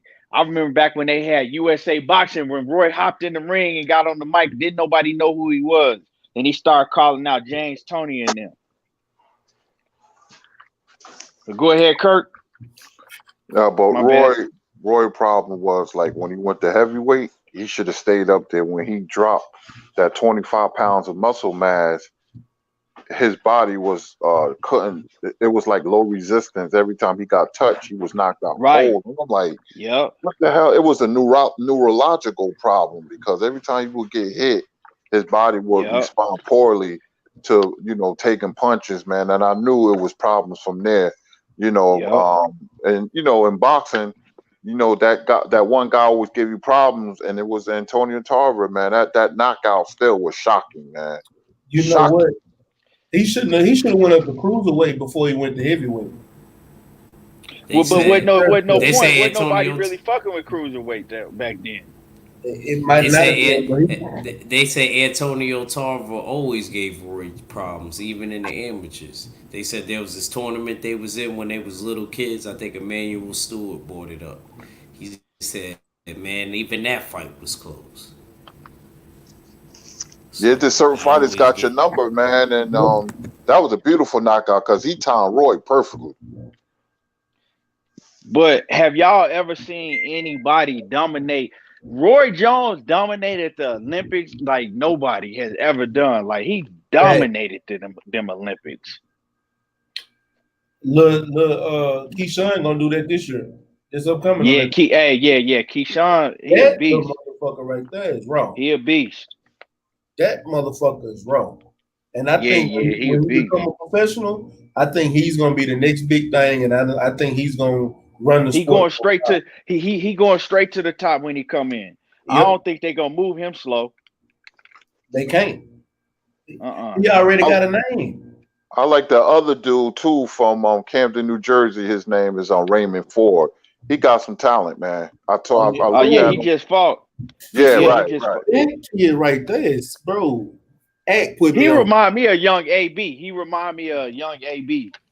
Yeah, he's special. He definitely special. He said Corey Anderson was Roy on Pez. I always wanted to know. Oh, Curtis Anderson was Roy on Pez. I'd never seen a boxer like that in my life. So I heard that he was. Now let me. Okay, so this is what happened.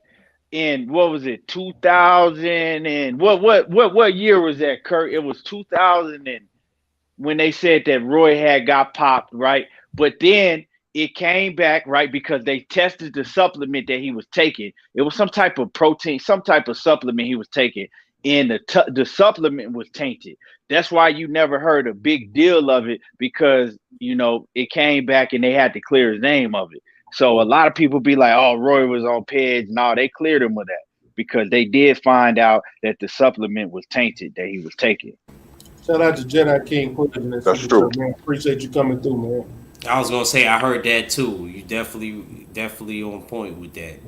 I will say this: my sister came at me with that. Did y'all hear that? She liked Tyson, and then she brought that up.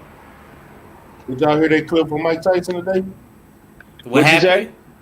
Mike Tyson was telling how he was beating them drug tests back then. He said it on the podcast today. Yeah. Man, He said he was having. Oh, what he said? He said. Oh man, Mike, go tell him what he said, Mac. That motherfucker said he used his son. He used his kids' piss. Man, and he had a urinator tucked in. Mm. Yeah. Yeah. He said it on his podcast. Only in the gotta love the 80s. Gotta love the fucking 80s.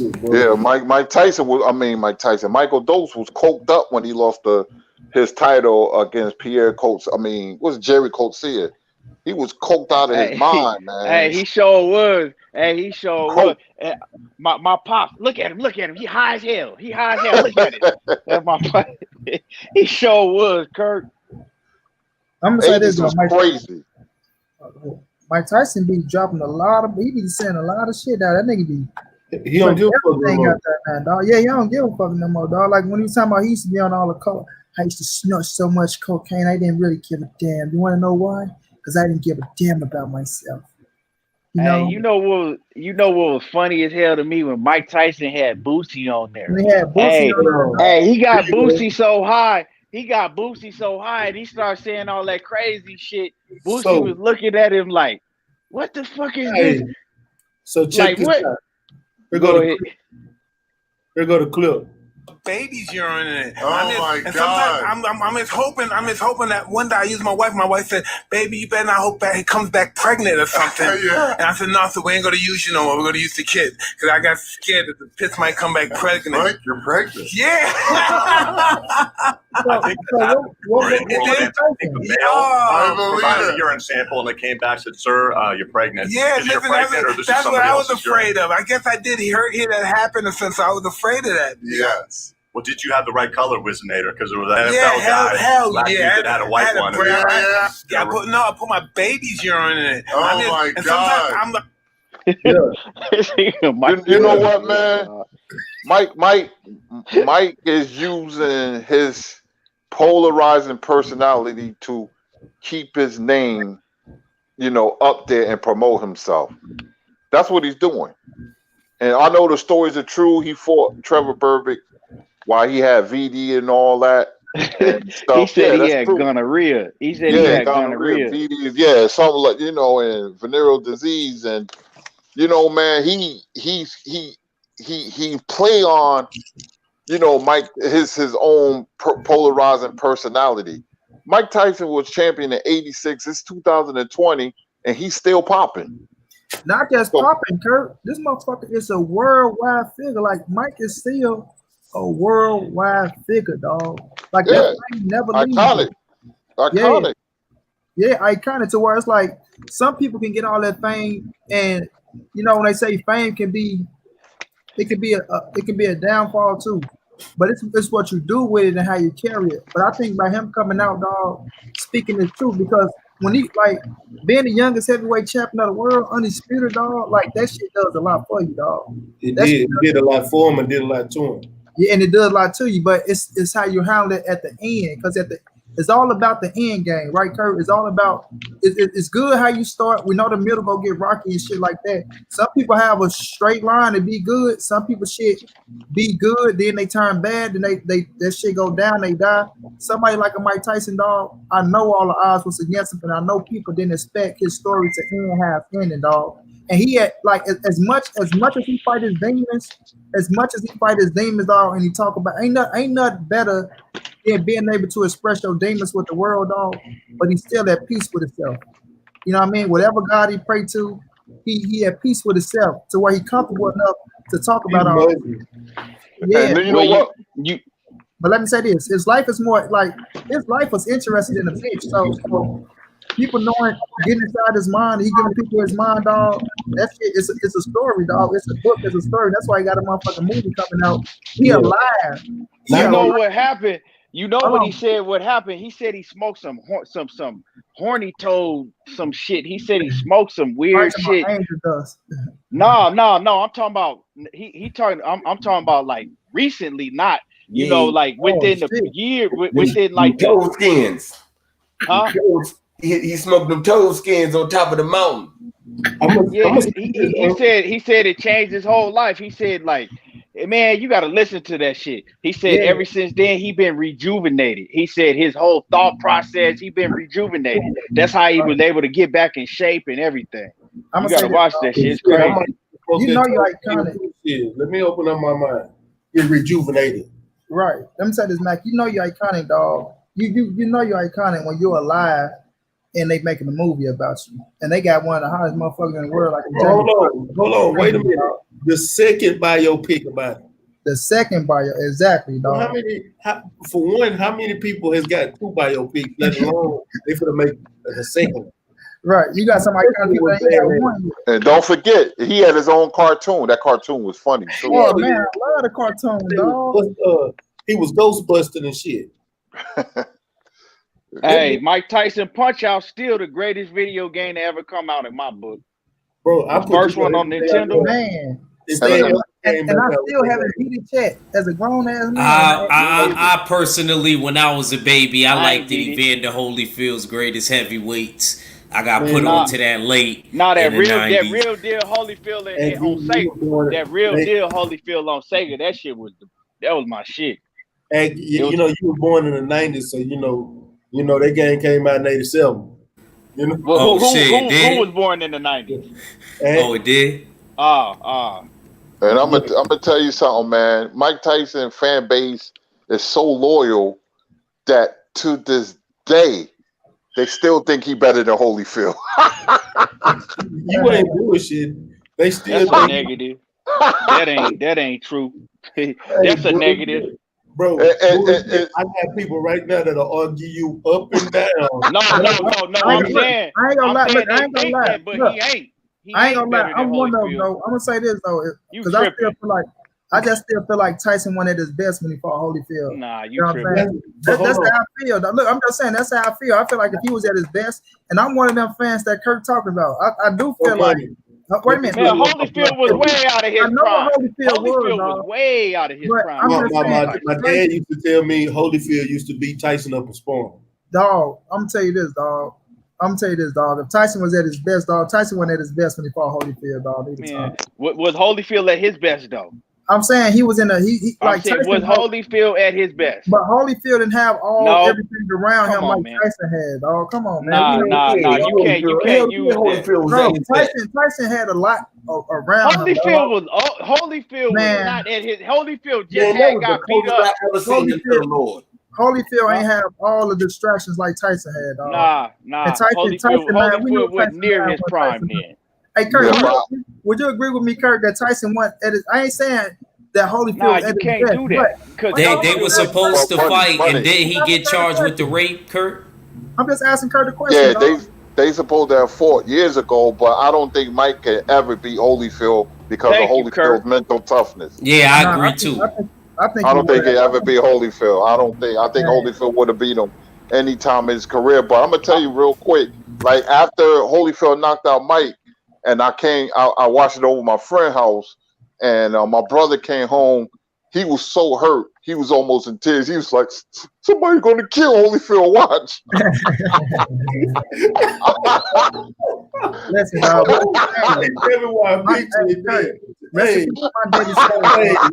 Y'all remember that point when Trey was swinging in the air on Boys in the Hood?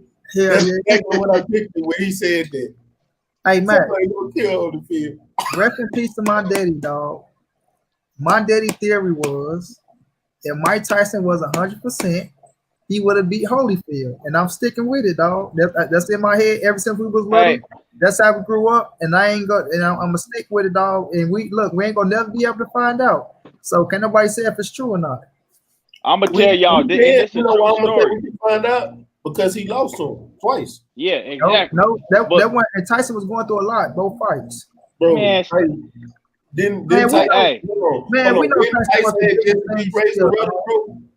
we know Tyson still was the biggest thing still, dog. Tyson had just knocked out Razor Ruddock before that. Man, come on, man. I'm gonna tell you. I'm gonna tell you on some real shit. Ruddock was a monster, bro. When Tyson won Tyson, when Holyfield moved up to heavyweight, right? When Holyfield moved up to heavyweight, and I call my pops right now, he'll tell you I was a little, I was little back then. I was telling everybody at every fight party we had that Holyfield would beat Mike Tyson. And Mike Tyson, I love Mike Tyson. I was telling everybody, and everybody was laughing, thinking I'm crazy. I said, no, he will beat Mike Tyson. And when they finally did fight, they didn't fight because, see, they first announced it in like 1990, 91, I think, 90. Yeah, you know what I'm saying? That's when Evander Holyfield put that article in the newspaper. Hey, you better be riding with me from New York, dog. Just trying to leave me up here by myself.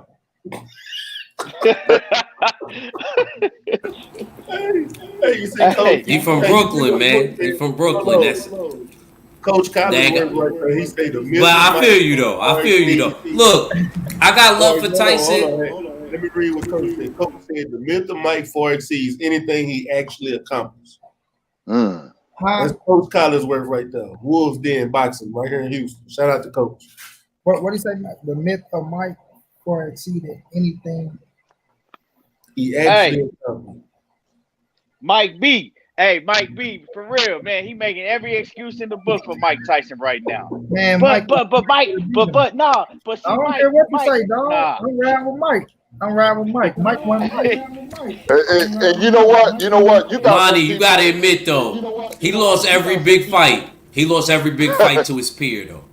He won every himself out the custom. If you think about it, he lost to Evander, and he lost to Lennox. Those big fights. How you still be a great after he lost his flat top? What you talking about, man? Man, Mike Holyfield was never the same after he lost his flat top. Man, Holyfield them ain't never go to prison. They ain't never been everything ain't happened like Mike, dog. Mike went through a lot, man. You know, everybody was pulling Mike. You see what he was like when he came home. Mike really never show what he really can be, dog, because he got fucked around. Man, come on now, man.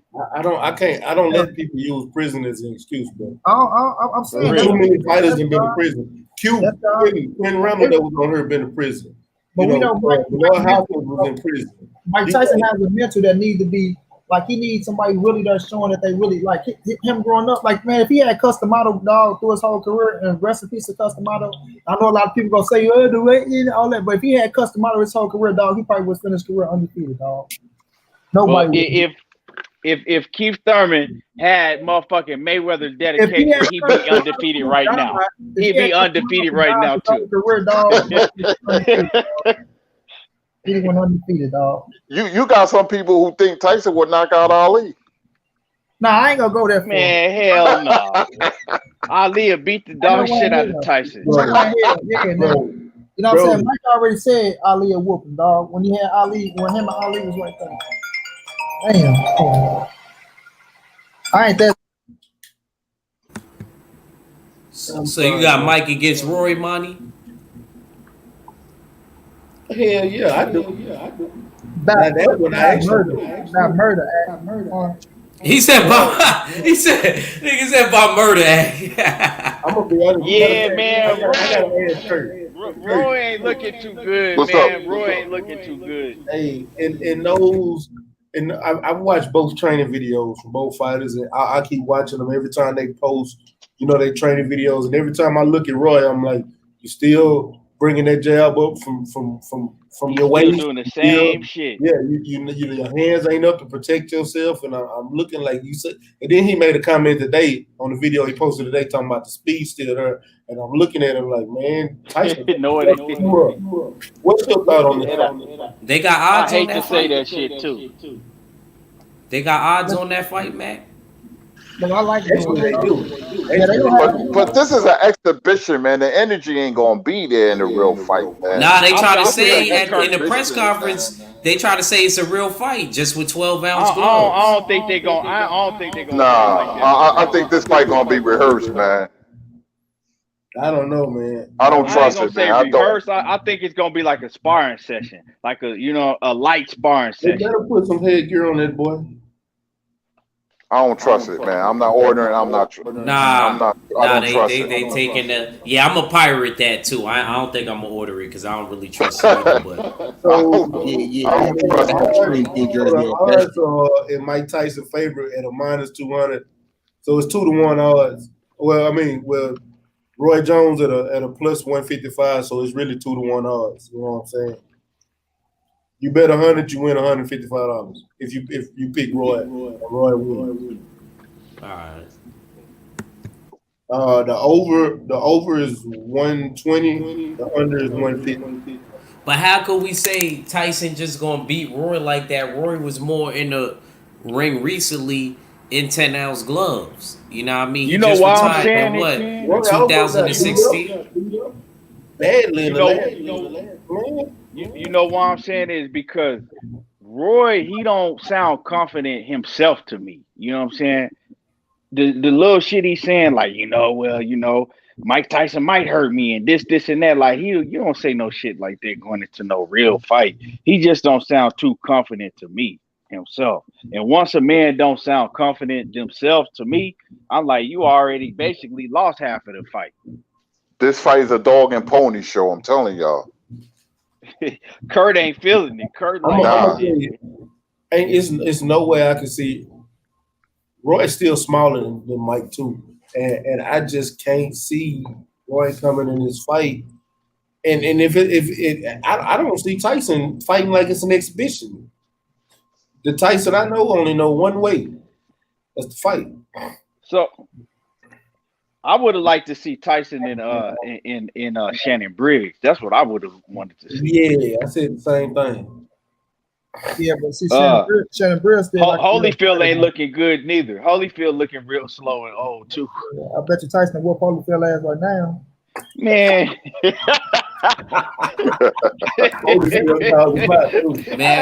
man, Mike Tyson smoked too much, Monty. It don't matter. Come on, man. You know Mike be blowing it down on the hot box or whatever his YouTube show is. Yeah.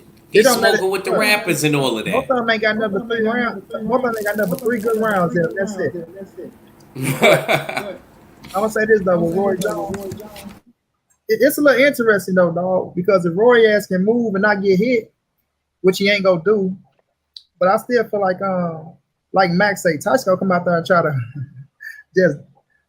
murder Roy, dog. Like he only know one way, dog. He gonna be going to the body, to the head. He already said he going for the knockout. He already said that. Oh no, knockout.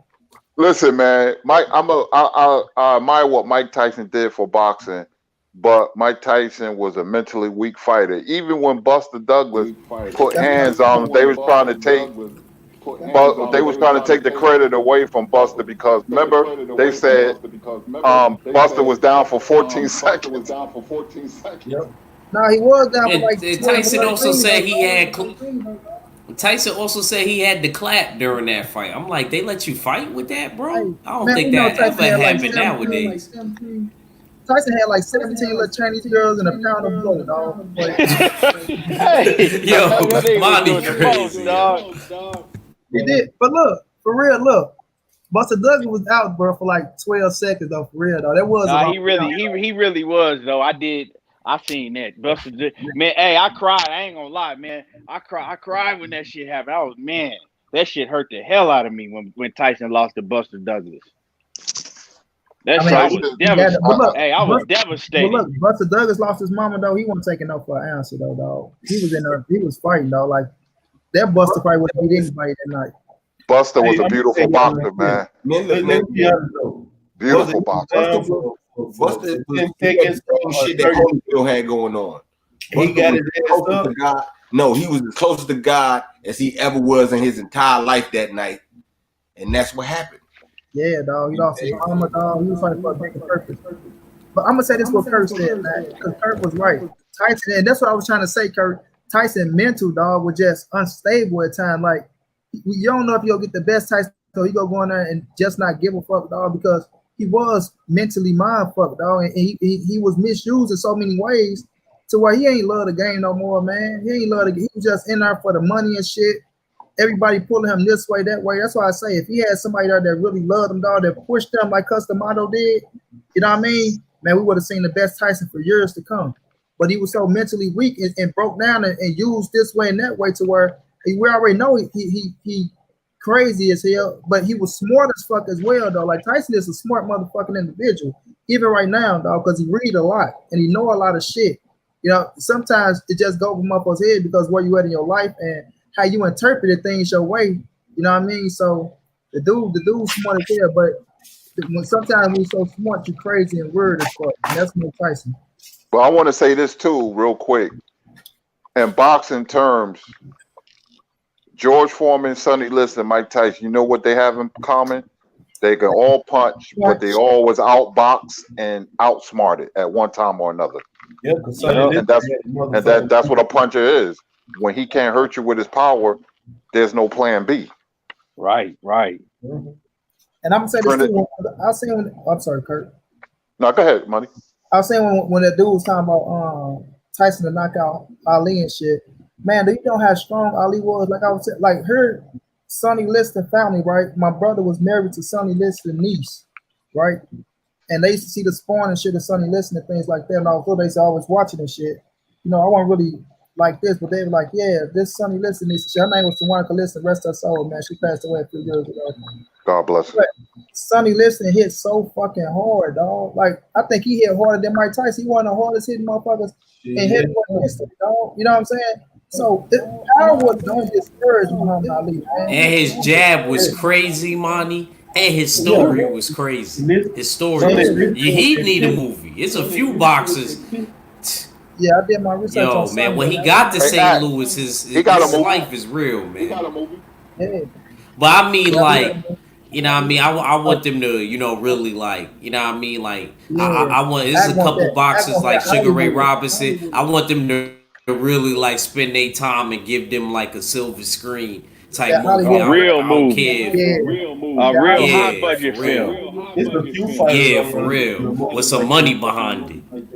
Yeah. But Ali, man, Ali Jai was just so beautiful, dog. The way Ali, and somebody said it, man, before, because I was in the chat and I was thinking, I'm like, man, Tyson, I think it was Key. It was somebody, dog. Man, Tyson would have, Ali would have beat Tyson. He would have man fucked Tyson so hard, dog.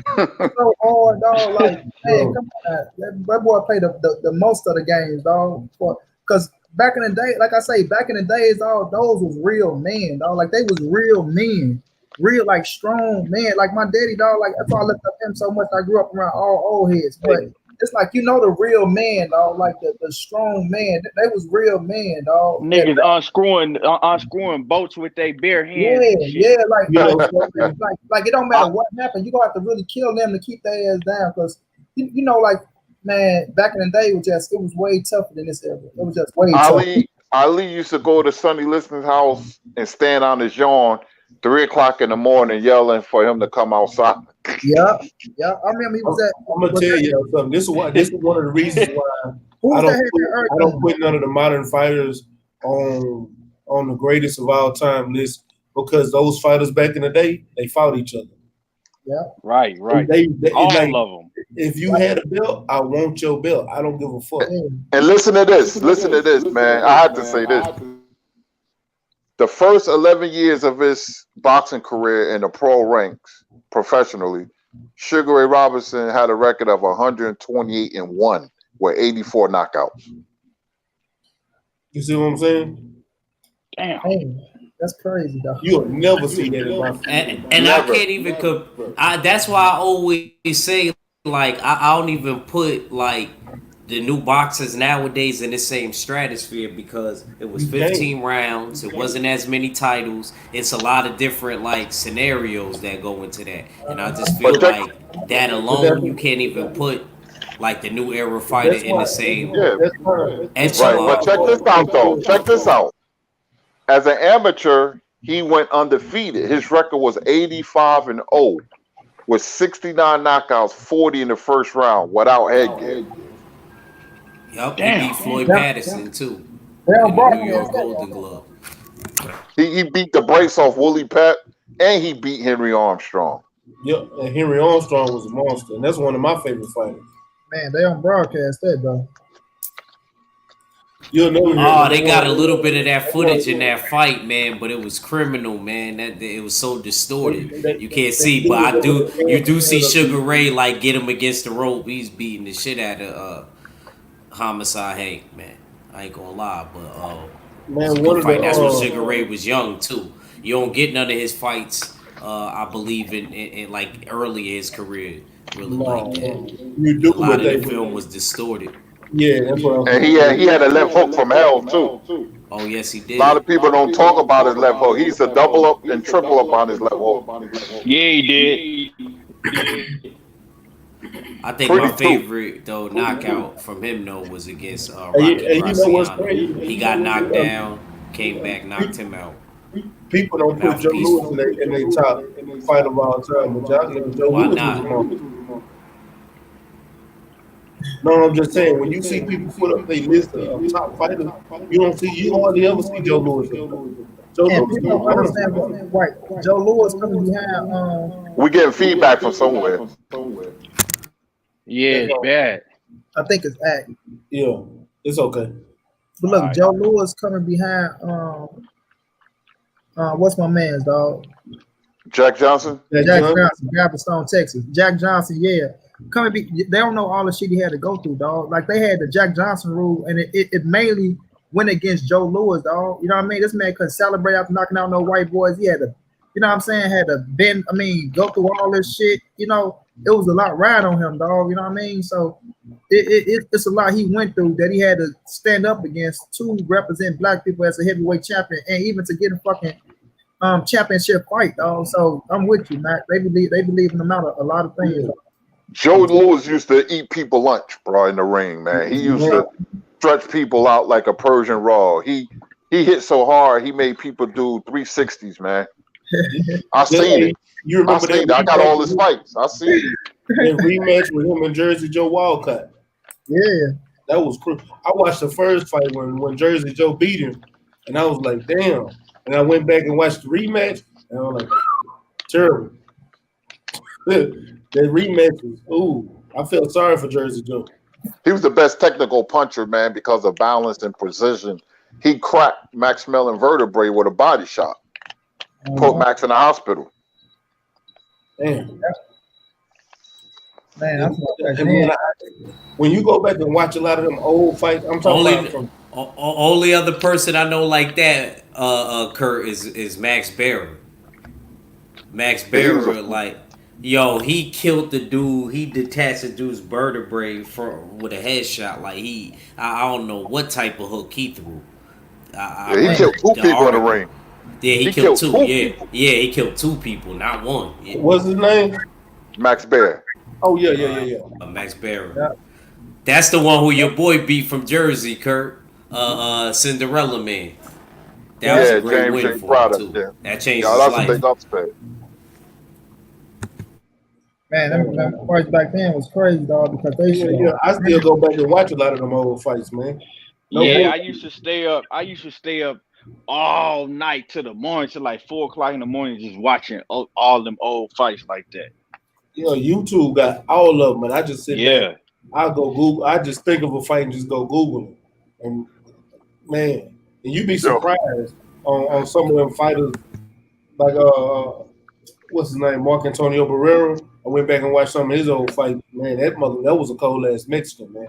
He was bad. He was Hey, bad. yo, wait a minute. Before I get off, when Max Bear was they were so racist. It's funny because he said when he fought Joe Louis, he said a black cloud came over the fight, and when the cloud opened up, he thought the whole Harlem was there. Hold on. Say it again,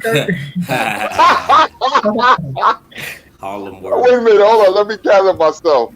When Max Bear fought Joe Louis, he was so racist. He said that a black cloud came over the fight, and when the cloud opened up, he thought the whole Harlem was there. That's fucked up. Man, listen here. No, racist gotta be, dog. Crazy, man. That's how what we had to go through, man. And Joe went through a lot, man. But Joe made 25 title defenses and had the championship for 12 years. Yep. But Jack Johnson's still my greatest heavyweight of all time, though. As much as I love Muhammad Ali and things of that nature. I go for it.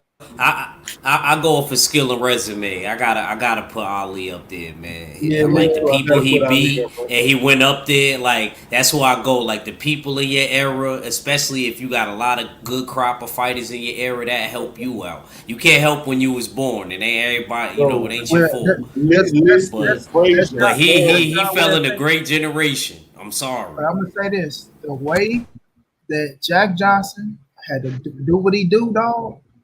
How that man was ran out the country, dog, and still came back to the country. Agree, Monty. That's why I said it's hard. I know what you're saying. You're saying everybody got their own. You got Muhammad Ali. I got Jack Johnson for my reasons. Jack Johnson, dog.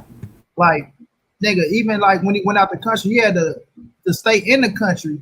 It's like the shit you had to do over here, then the shit you had to do over there to survive and live, dog. And I'm not knocking no era because every era is his own. You know what I'm saying?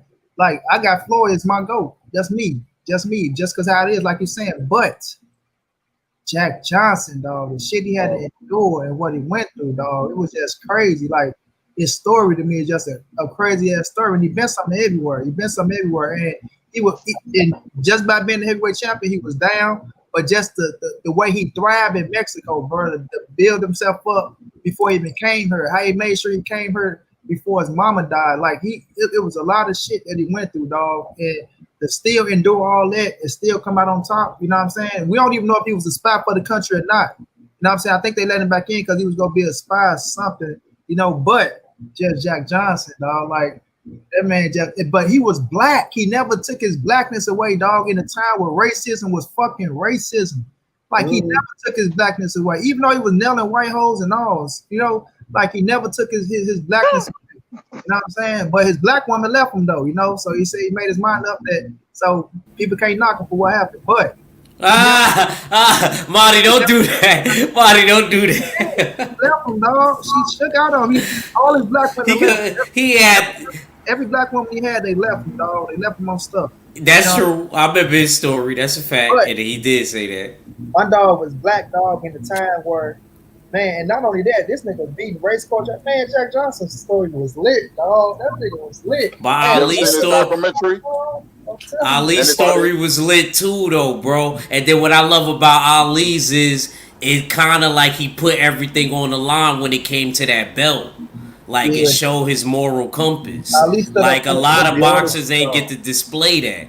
See, that's one thing nobody gonna ever be able to take from Ali. Like, he literally said, like, yo, his prime and his belt, he sacrificed that. Is that Ack over there talking? I mean, I'm sorry, is that Mac over there talking? Sugar Ray Robinson is the greatest of all time. I can't knock you on that.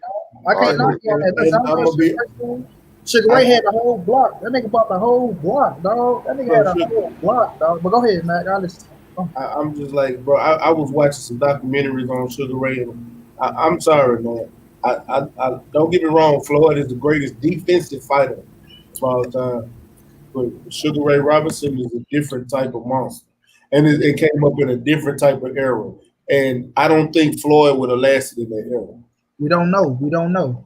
We don't know. I think one thing Floyd would be able to go 15. He would be able to go 15. I give him that. He would be able to go 15. If he got in the ring with Sugar Ray Robinson, Floyd is mentally tough, dog. And Floyd, yeah, like I think he could have dealt with a few of them, just not all of them. Mm-hmm. He ain't Sugar Ray Robinson. Floyd Sugar Ray was a different breed. No, I ain't saying he's Sugar Ray, dog. Look, nobody's Sugar Ray Robinson, nobody's Sugar Ray Leonard, nobody's Floyd Mayweather Jr. Yeah, but I'm just saying, this is what I was coming at. I was saying Floyd. He only, he wasn't never trying. He never was undisputed. He never even tried to become undisputed. You know what I'm saying? And a lot of that, I'm looking at that like, damn, that's that I ain't gonna lie. I'm with Mac. That's kind of a notch off his belt, though. That's kind of even Zab was. It don't mean that he couldn't have been. He's just like, I ain't saying he couldn't have been, but he didn't try to be either. I'm gonna say this: people like to say Floyd ducked a lot of fighters, right? But when they say duck nobody, no, what I'm saying is this. Hold on, Money. Take this real quick before you. Yeah. I'm not saying he ducked nobody. My thing is when I got a belt, if I'm a champion and I see somebody else with a belt, that means they the best. My mentality is I'm going after the best. I'm going after you so I can prove that I am the greatest. He wasn't doing that. He was too busy fighting Mexican fighters to get paydays. But Floyd, Pretty Boy Floyd, was beating cats coming up in the rank and beating the best in the division, dog. Beating the best. Well, I remember rest his soul. I remember help me out, y'all. Damn, I hate when I get to talk too much. I get to slipping names. Cool. What you talking about? Emmanuel Stewart. I remember Emmanuel Stewart saying, Manny. Yeah, but Floyd can't beat Corrales, though. I think Corrales is just he's too big, he's too strong. Can you go up there and beat Corrales the way he beat Corrales, dog? You know what I'm saying? Like, I'm surprised Manny said that. You've been watching Floyd since he was 8. Man, I'm trying to tell you, but it's just the way he was moving up the weight class, and people be like, he ducked, and not you, Mac. I'm just saying in general. But the fighters that they say he ducked, the motherfuckers that beat them, he beat. And I know every fighter is their own fighter, but people like to bring up Paul Williams. They bring up motherfucker Antonio Margarito, things of that nature. My man Paul Williams, like he admitted, like, I don't think I could have beat Floyd, but I gave him a hell of a fight. You know what I'm saying? And I'm not saying Paul couldn't have beat Floyd, but Paul's style, I think Floyd would have styled on Paul. Dog, Paul never had no defense. He had a hell of an offense, but Paul Williams never had no defense. Margarito just a hard puncher. We know how he come forward. Floyd wanted to fight Mosley and De La Hoya back then, but he wasn't bringing in that bread back then, and we knew what that was. I know. It was similar. I'm not taking nothing away from Pretty Boy Floyd, but after he beat Tony Pip, who was that he fought for the belt? You said after he beat who, bro? Tony Pip. You say who he fought for the belt? No, he fought some. I can't remember who he fought. He fought. Was it with Canelo Hernandez? I know. Hernandez was the first for the belt. He could have went out and started, okay, I got a belt. And that's when his name started ringing. He started beating up everybody. When he beat up Arturo Gatti, that's when he got big. After that Arturo Gatti fight. That's when he started making money. But he was a champion at that time. He could have went after other champions, but he didn't. Yeah, people thought he wasn't going to even beat Hernandez. And that was Pretty Boy That's Floyd. true. But Floyd ain't want to pay them high price sanctioning fees. Those belts ain't free. You're right. I get it. That's why he used to drop them. But shit, I to me, that undisputed title holds a lot of fucking weight, man. And he could have been undisputed. He could have been. I think he could have beat everybody that had a belt. Yeah, but after you got undisputed, drop them hoes. That 5 different weight classes though was a motherfucker, dog. Still, being world champion in 5 different weight classes. That's still you know what I always say. I always felt like Floyd. I would love to see him against Ray Leonard. I don't think it would have worked out too well for him against my Harlem brother Ray Robinson. I don't think that would have worked out for him. I think he have a way better chance with Leonard. Even his daddy will say Sugar Ray Robinson to beat his ass. You know, he don't want to say it, go out there and be like, yeah, whoop his son ass. But look, read between the line with Big Floyd. The Big Floyd, Sugar Ray Robinson is his number one. And listen, I don't got no problem with nobody putting Sugar Ray Robinson in that dog because I know what Sugar Ray Robinson is. That's a motherfucking killer monster. And he gonna bring that pressure to your body like he gonna adapt. But I beat Sugar Ray Robinson ass plenty of times with Floyd Mayweather on fight night. You can't tell me Floyd can't beat him, dog. I never lost with Sugar Ray Leonard. I beat you. I mean, I never lost. I'm sorry, I never lost with Ray Robinson. I beat him every time me too, bro. Me too, bro. I promise you, bro. I'm so nice with Ray Robinson. You know, they be saying I'm cheating. Hey, if y'all ever fought me on fight night, y'all be mad as fuck because I picked Jake LaMotta and beat the shit out of y'all. Man, stop. I would knock the Bronx buzzsaw out. Y'all ain't listening because, hold on, listen. My highlights is documented, Kurt. My highlights are broadcast. My highlights. Hold on, bro. The game had Jake LaMotta souped up on that fucking game, and I used to get it because they had him souped up. How many people you actually played that actually picked Jake LaMotta? Exactly. I used them a couple times. I'll be using everybody. Is this everybody you put in the ring with? And I used to play with the analog stick. Man, that means every shot I'm throwing at you. Is this on Xbox or PlayStation? I'm an Xbox One, dog. I'm an Xbox man. I can't play the PlayStation because my hands fucked up. I got to use my mouth to press the button. But when you get me in the ring, you thought I had 3 hands. I bet I'm gonna whoop your ass. Oh, okay, Monty talking crazy, yo. You look. I actually had it for 360 because I got the P4. Kurt, my highlights are documented, Kurt. My highlights are. I don't know where Mac highlights at. I don't know what Ack or my man. Oh man, here he go. Yo, Monty, I gotta hit you up on the gram. I'm gonna hit you up on the gram. I'm gonna hit you up. The Xbox, everybody gonna come on the gram. I'm gonna send you the drink so you can friend me. Supreme Beef, you on the gram too? Yeah, I'm on the gram. Yeah, but my brother played the fight night shit. You know what I'm saying? Do shit with the one that be on the show with me. And I know he'd be glad to fight Monty and shit. My bad, Supreme Beef. I gotta get on. I gotta jump in the chat on the show. Like, Monty is fucking you up, so but I'm gonna sit it through. I gotta see this. Yeah, I gotta jump in the chat on the show. All you gotta do is ask main man. Say, you know what, Monty? I never thought I'd see the day, dog. Somebody was that damn good and whooped my ass, man. I said, I told you, man. I seen you in action. Yeah. I ain't go for you. Never went live when you did your joint on man. I seen him fight man. Yeah, I seen him fight. I seen him. Okay. It's on YouTube. It's on YouTube, back. It's on my channel. You know what I'm saying? You might want to go study me, dog. I'm telling you. Matter of fact, send me the link. Nah. Send me the link. Send me the link on my phone. You got my number. It's so funny. He whipped up on Mayman and said, "Man, you like that BDSM shit? You might as well get a gag ball because you getting whipped." Yo, send me the link, Monty. On YouTube so I can watch it. Man, we finna get up out of here, man. I'm happy I caught the show because I was over here knocked the fuck out, dog. Man, I stayed up all night. I gotta pull another all night, man. I'm in knee deep shit and homework, man. I be trying to do everything I want to do. Then trying to beat the deadline. Like my deadline is tomorrow, 11:59. Dog, I got like 3 big ass. Oh yeah. Hey fellas, I gotta run. All right, Kurt. Always an honor, man. It's always a pleasure talking to you guys, man. I love talking boxing with you guys, all of y'all, man. Yes, man, Kurt, we gotta come back and do a fantasy show like we did back in the Gap, because I got to fight, man. Andre Ward versus the prime Bernard Hopkins. Hey Kurt, I want you on with me fighting Corey Spence too, because Corey was student of the game, dog. He a student of the game too, and I want Kurt to meet Corey Spence. I don't know, you probably already met him though, Kurt. You know everything about him, but Corey Spence.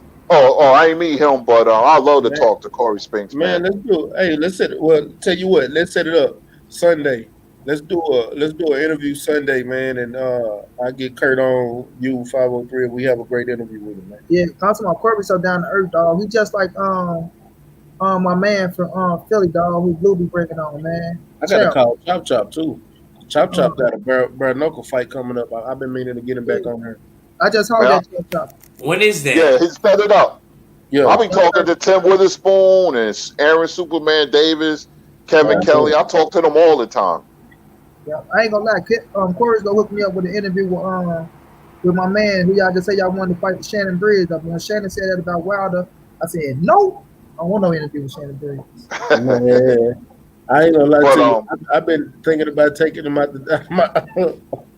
out of my intro, but I'll leave him there because No, he's still cool though. He's still Yeah, cool. but let me know, man. I'll do a show anytime, man, with anybody. I love talking boxing, man. But it's always a pleasure, man. I'm an old dude, so I gotta take it down, man. But Yes, sir. yeah, man, I'm not young anymore. But Salute, I gotta take this insulin, and I'm gone. That's it. I'm Hey, sleeping. Kurt, let me say this, Kurt, because I heard you say you was a diabetic, man. I just want you to take care of yourself, man. Make sure you always check your sugar because, like I say, I've seen the worst of the worst, man. I had an OG Charles, man. We called him OG Charles, dog.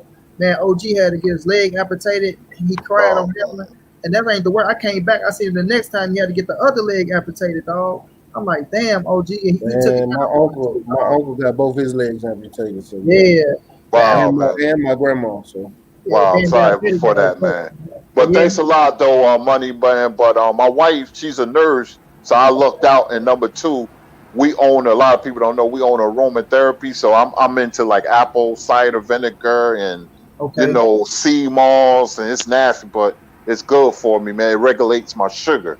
Okay. Because even when I used to be in the hospital, man, they always had problems getting my sugar down. I got some stories. I got it bad. My body started falling apart.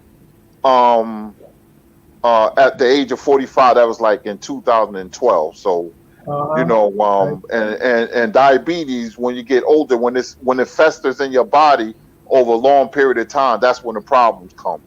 Yep, I know, Kurt. Like, I've been in the wheelchair, I go to the man, I be seeing the worst of the worst, man. And so I done seen some of everything, man. Some of everything. But much love to you, Kurt. Just always take care of yourself, OG. Definitely, man. You guys are my brothers, man. So I love talking to y'all, man, about anything, really. Me and At used to talk on the phone all the time, man, and stuff. And you form brotherhoods and relationships. Even though we may disagree, we can agree to disagree. But like me and BFT, we was debating. I said, I can't keep up with this dude, man. I can't keep. He got too much energy for me, man. I was like, I can't. He got that something magic where he got that energy, man. But he would go all night.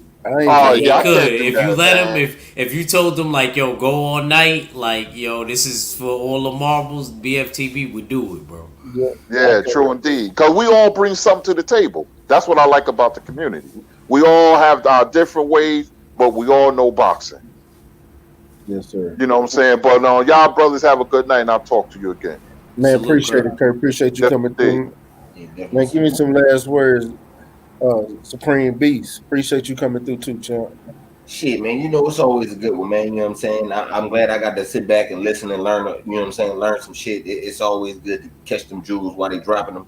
You know what I'm saying? I'm glad Monty was here, to make him drop them, So, it's been a good one. Whenever you send me the invite, I'm jumping on, man. Salute to the family. Already, man. Man, money. Let me get some last words, family. Yes, sir, man. I woke up just in time, dog. You feel me? But it's always an honor to come on the bro platform to cook. As y'all see, man, when I wake up, I'll be full of energy like a motherfucker before I lose this shit. But it's all love, though, dog. I'm here anytime if I ain't knock the fuck out of doing something, though. But, man, salute to the chat for coming through, rocking out. Make sure y'all subscribe to my brother Stay Ready. Make sure y'all subscribe to my bro Keon as well. Everything boxing. Me and Keon, we got something brewing. We working on a little something, man. Go try to put something together and see how it turned out, But shouts out to my bro Act as usual. That's my bro. He ain't got my back on Mike Tyson. I'm gonna tell Tyson when I see him. I believe you gonna talk to him too. I believe you. I believe you. You gonna remember this shit too. I know you. So it's all love though, man. And we gonna keep blessing y'all with this knowledge, dog, because we do got a lot of knowledge coming, especially when we all get together, just kick the Willie Bobo having fun. You know what I'm saying? Just turn the show out to be something special, man. But y'all just keep following us, dog. Everybody got big things on the horizon, dog. Everybody, I just linked up with dude called Urban Politician, man. He from Houston, you know what I'm saying? He be doing this little music thing, though, and shit. It was just on a late night, I stepped up on him, and I heard him say Houston. Every time I heard Houston, the first thing popped in my head is Mac and 503 ass. So I'm like, okay, I see him. And he was looking at me. I'm like, hey, man, subscribe to my channel, dog. He subscribed too. He like, I'm like, I do boxing, But he was talking about young King Bond and shit like that, though. But it's just, we all bring something to the table, dog, like Kirk said, and we just create special moments. And it is a brotherhood, dog. It is a brotherhood. And I really appreciate this shit. That's why I appreciate 78 so much, bro, for creating this situation.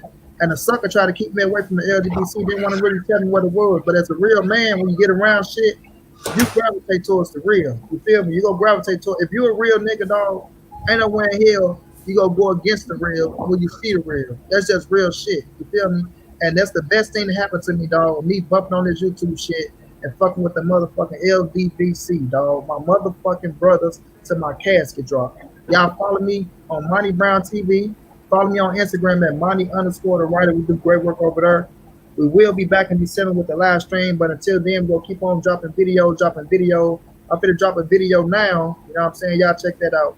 And I want y'all to check out my Crawford video that I dropped. And I feel like I did a damn good job on that one. You know, with him and a Sean Porter situation. You feel me? But it's all love, big bro. You know I'm here anytime, champ. Already, man. And Act Richard closers. Oh, before you go, you see Chef Boy D say I saw Money Whoop Main on live. Oh yeah, yo, send me that link to the YouTube, Monty. Yeah, I'm saying, Matt, what you be planning on, Matt? You on PS? Man, I'm on PS4 right now. I ain't played. Yeah, me and Mac PS4 dudes. Oh, yeah, it ain't on PS4 no more. I ain't played it in a minute, bro. See the way I played it. But I got it for 360 though, Monty. Okay, that's what I do. Yeah, if you want to get on some fighting games, now I got Soul Calibur, I got Mortal Kombat. I get in that ass. But see, I play Xbox, man, because the PS5 and PS4, the controller is too long. Cause you know my hands fucked up. The only thing we can play together is Call of Duty, man. Call of Duty. I really don't. I'm just a camper on Call of Duty. I just be sitting in one spot. Monty said he a camper. I am, man. Monty, you play with the map on or off? I be turning it on. Look, my draw ain't that fast. You know what I'm saying? So I run to a little spot. I sit there for like if I hit two niggas from one spot, I'm gonna switch my little position to the other side, and they gonna come back. They gonna think I'm in that same spot. Then when I hit them, then they come back and they nail my ass. I gotta get back on my gamer shit. I can help you out with that. I can get you right. Well, what you do is you set yourself up like that. When I get on board that I snipe, I got my I got my secondary right. That way when I'm sniping and I know motherfuckers finna come up there, I'm finna go post up in the 1 inch. You just gotta get up there to get to me, and I'm finna pop your ass every time you come up there. And that's what I'm gonna do. And I'm gonna once I get my kill streaks, I'm gone. See, you're a sniper, man. You smart. And shit, man, I'm a runner, a sniper, and I do strategic. Depends on the map and it depends on. You don't be camping, Mac? I'm not a camper like that. The only time I camp is when I snipe. Okay. Yeah, but it's certain boards that you get on. Okay, if I go up here and I ain't got no other sniper on the team, yeah, I'm for the snipe and I'm for the do a thing. I'm for to do my thing. Other than that, I'm for to run around and go to work. Okay. I'm for to get my helicopter. Once I get that helicopter, it's on. Once the helicopter come out, I'm putting my sniper away and I'm for to run a gun because I play kill confirm. Okay, I like kill confirm myself. That's my shit. That's all I play. Kill confirm, or I go play plunder on Warzone on the open map and go get money.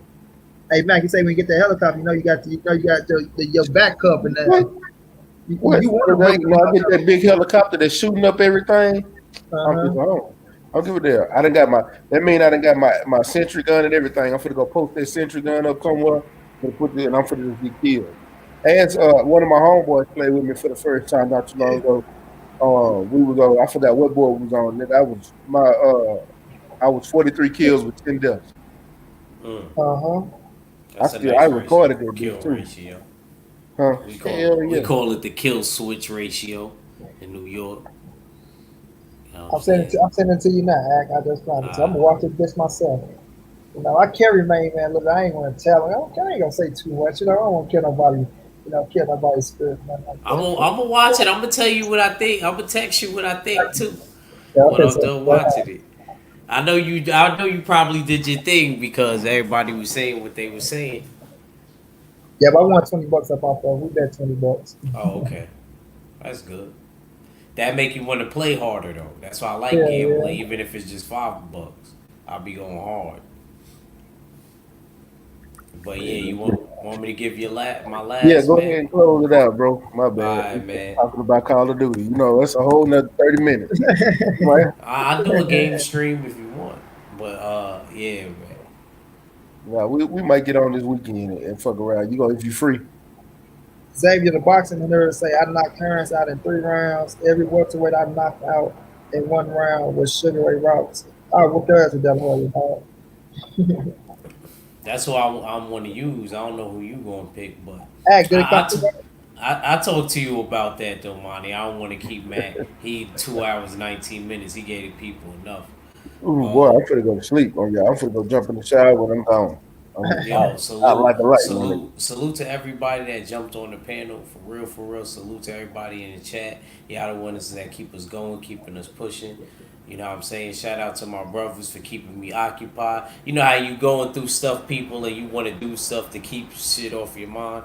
Well, you know, shout out to all my bros, man. So salute. Man. Shout out to the LDBC. Shout out to the full Berserker clan. It's your boy Act Reach and never steer you wrong, and I'm out.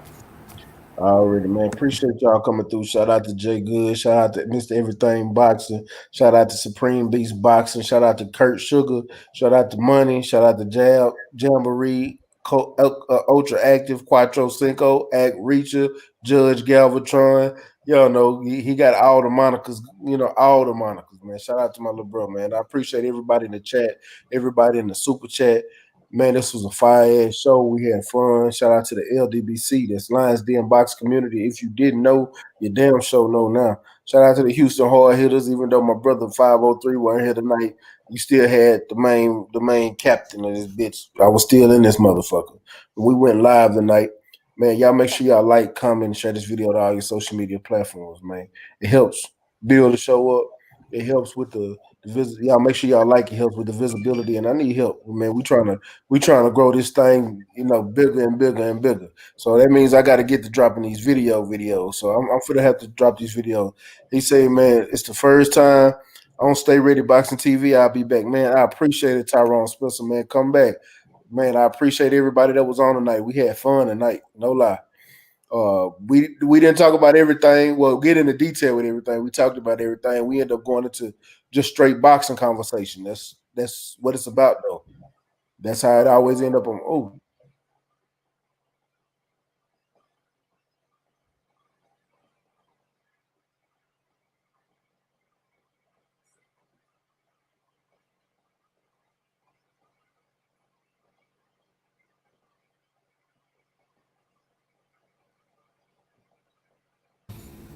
Mac, you there?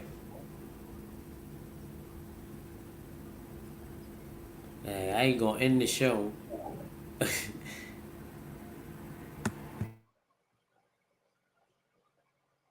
I'm in this thing. My goddamn laptop died.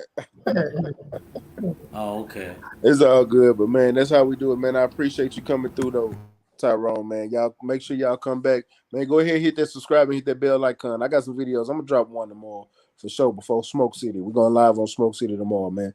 But I appreciate y'all coming through, man. It's your boy Mac. Damn, I can't get my shit right because the shit can fuck me up. What's your boy? You can't spell Mac without putting Ack in it. You're right.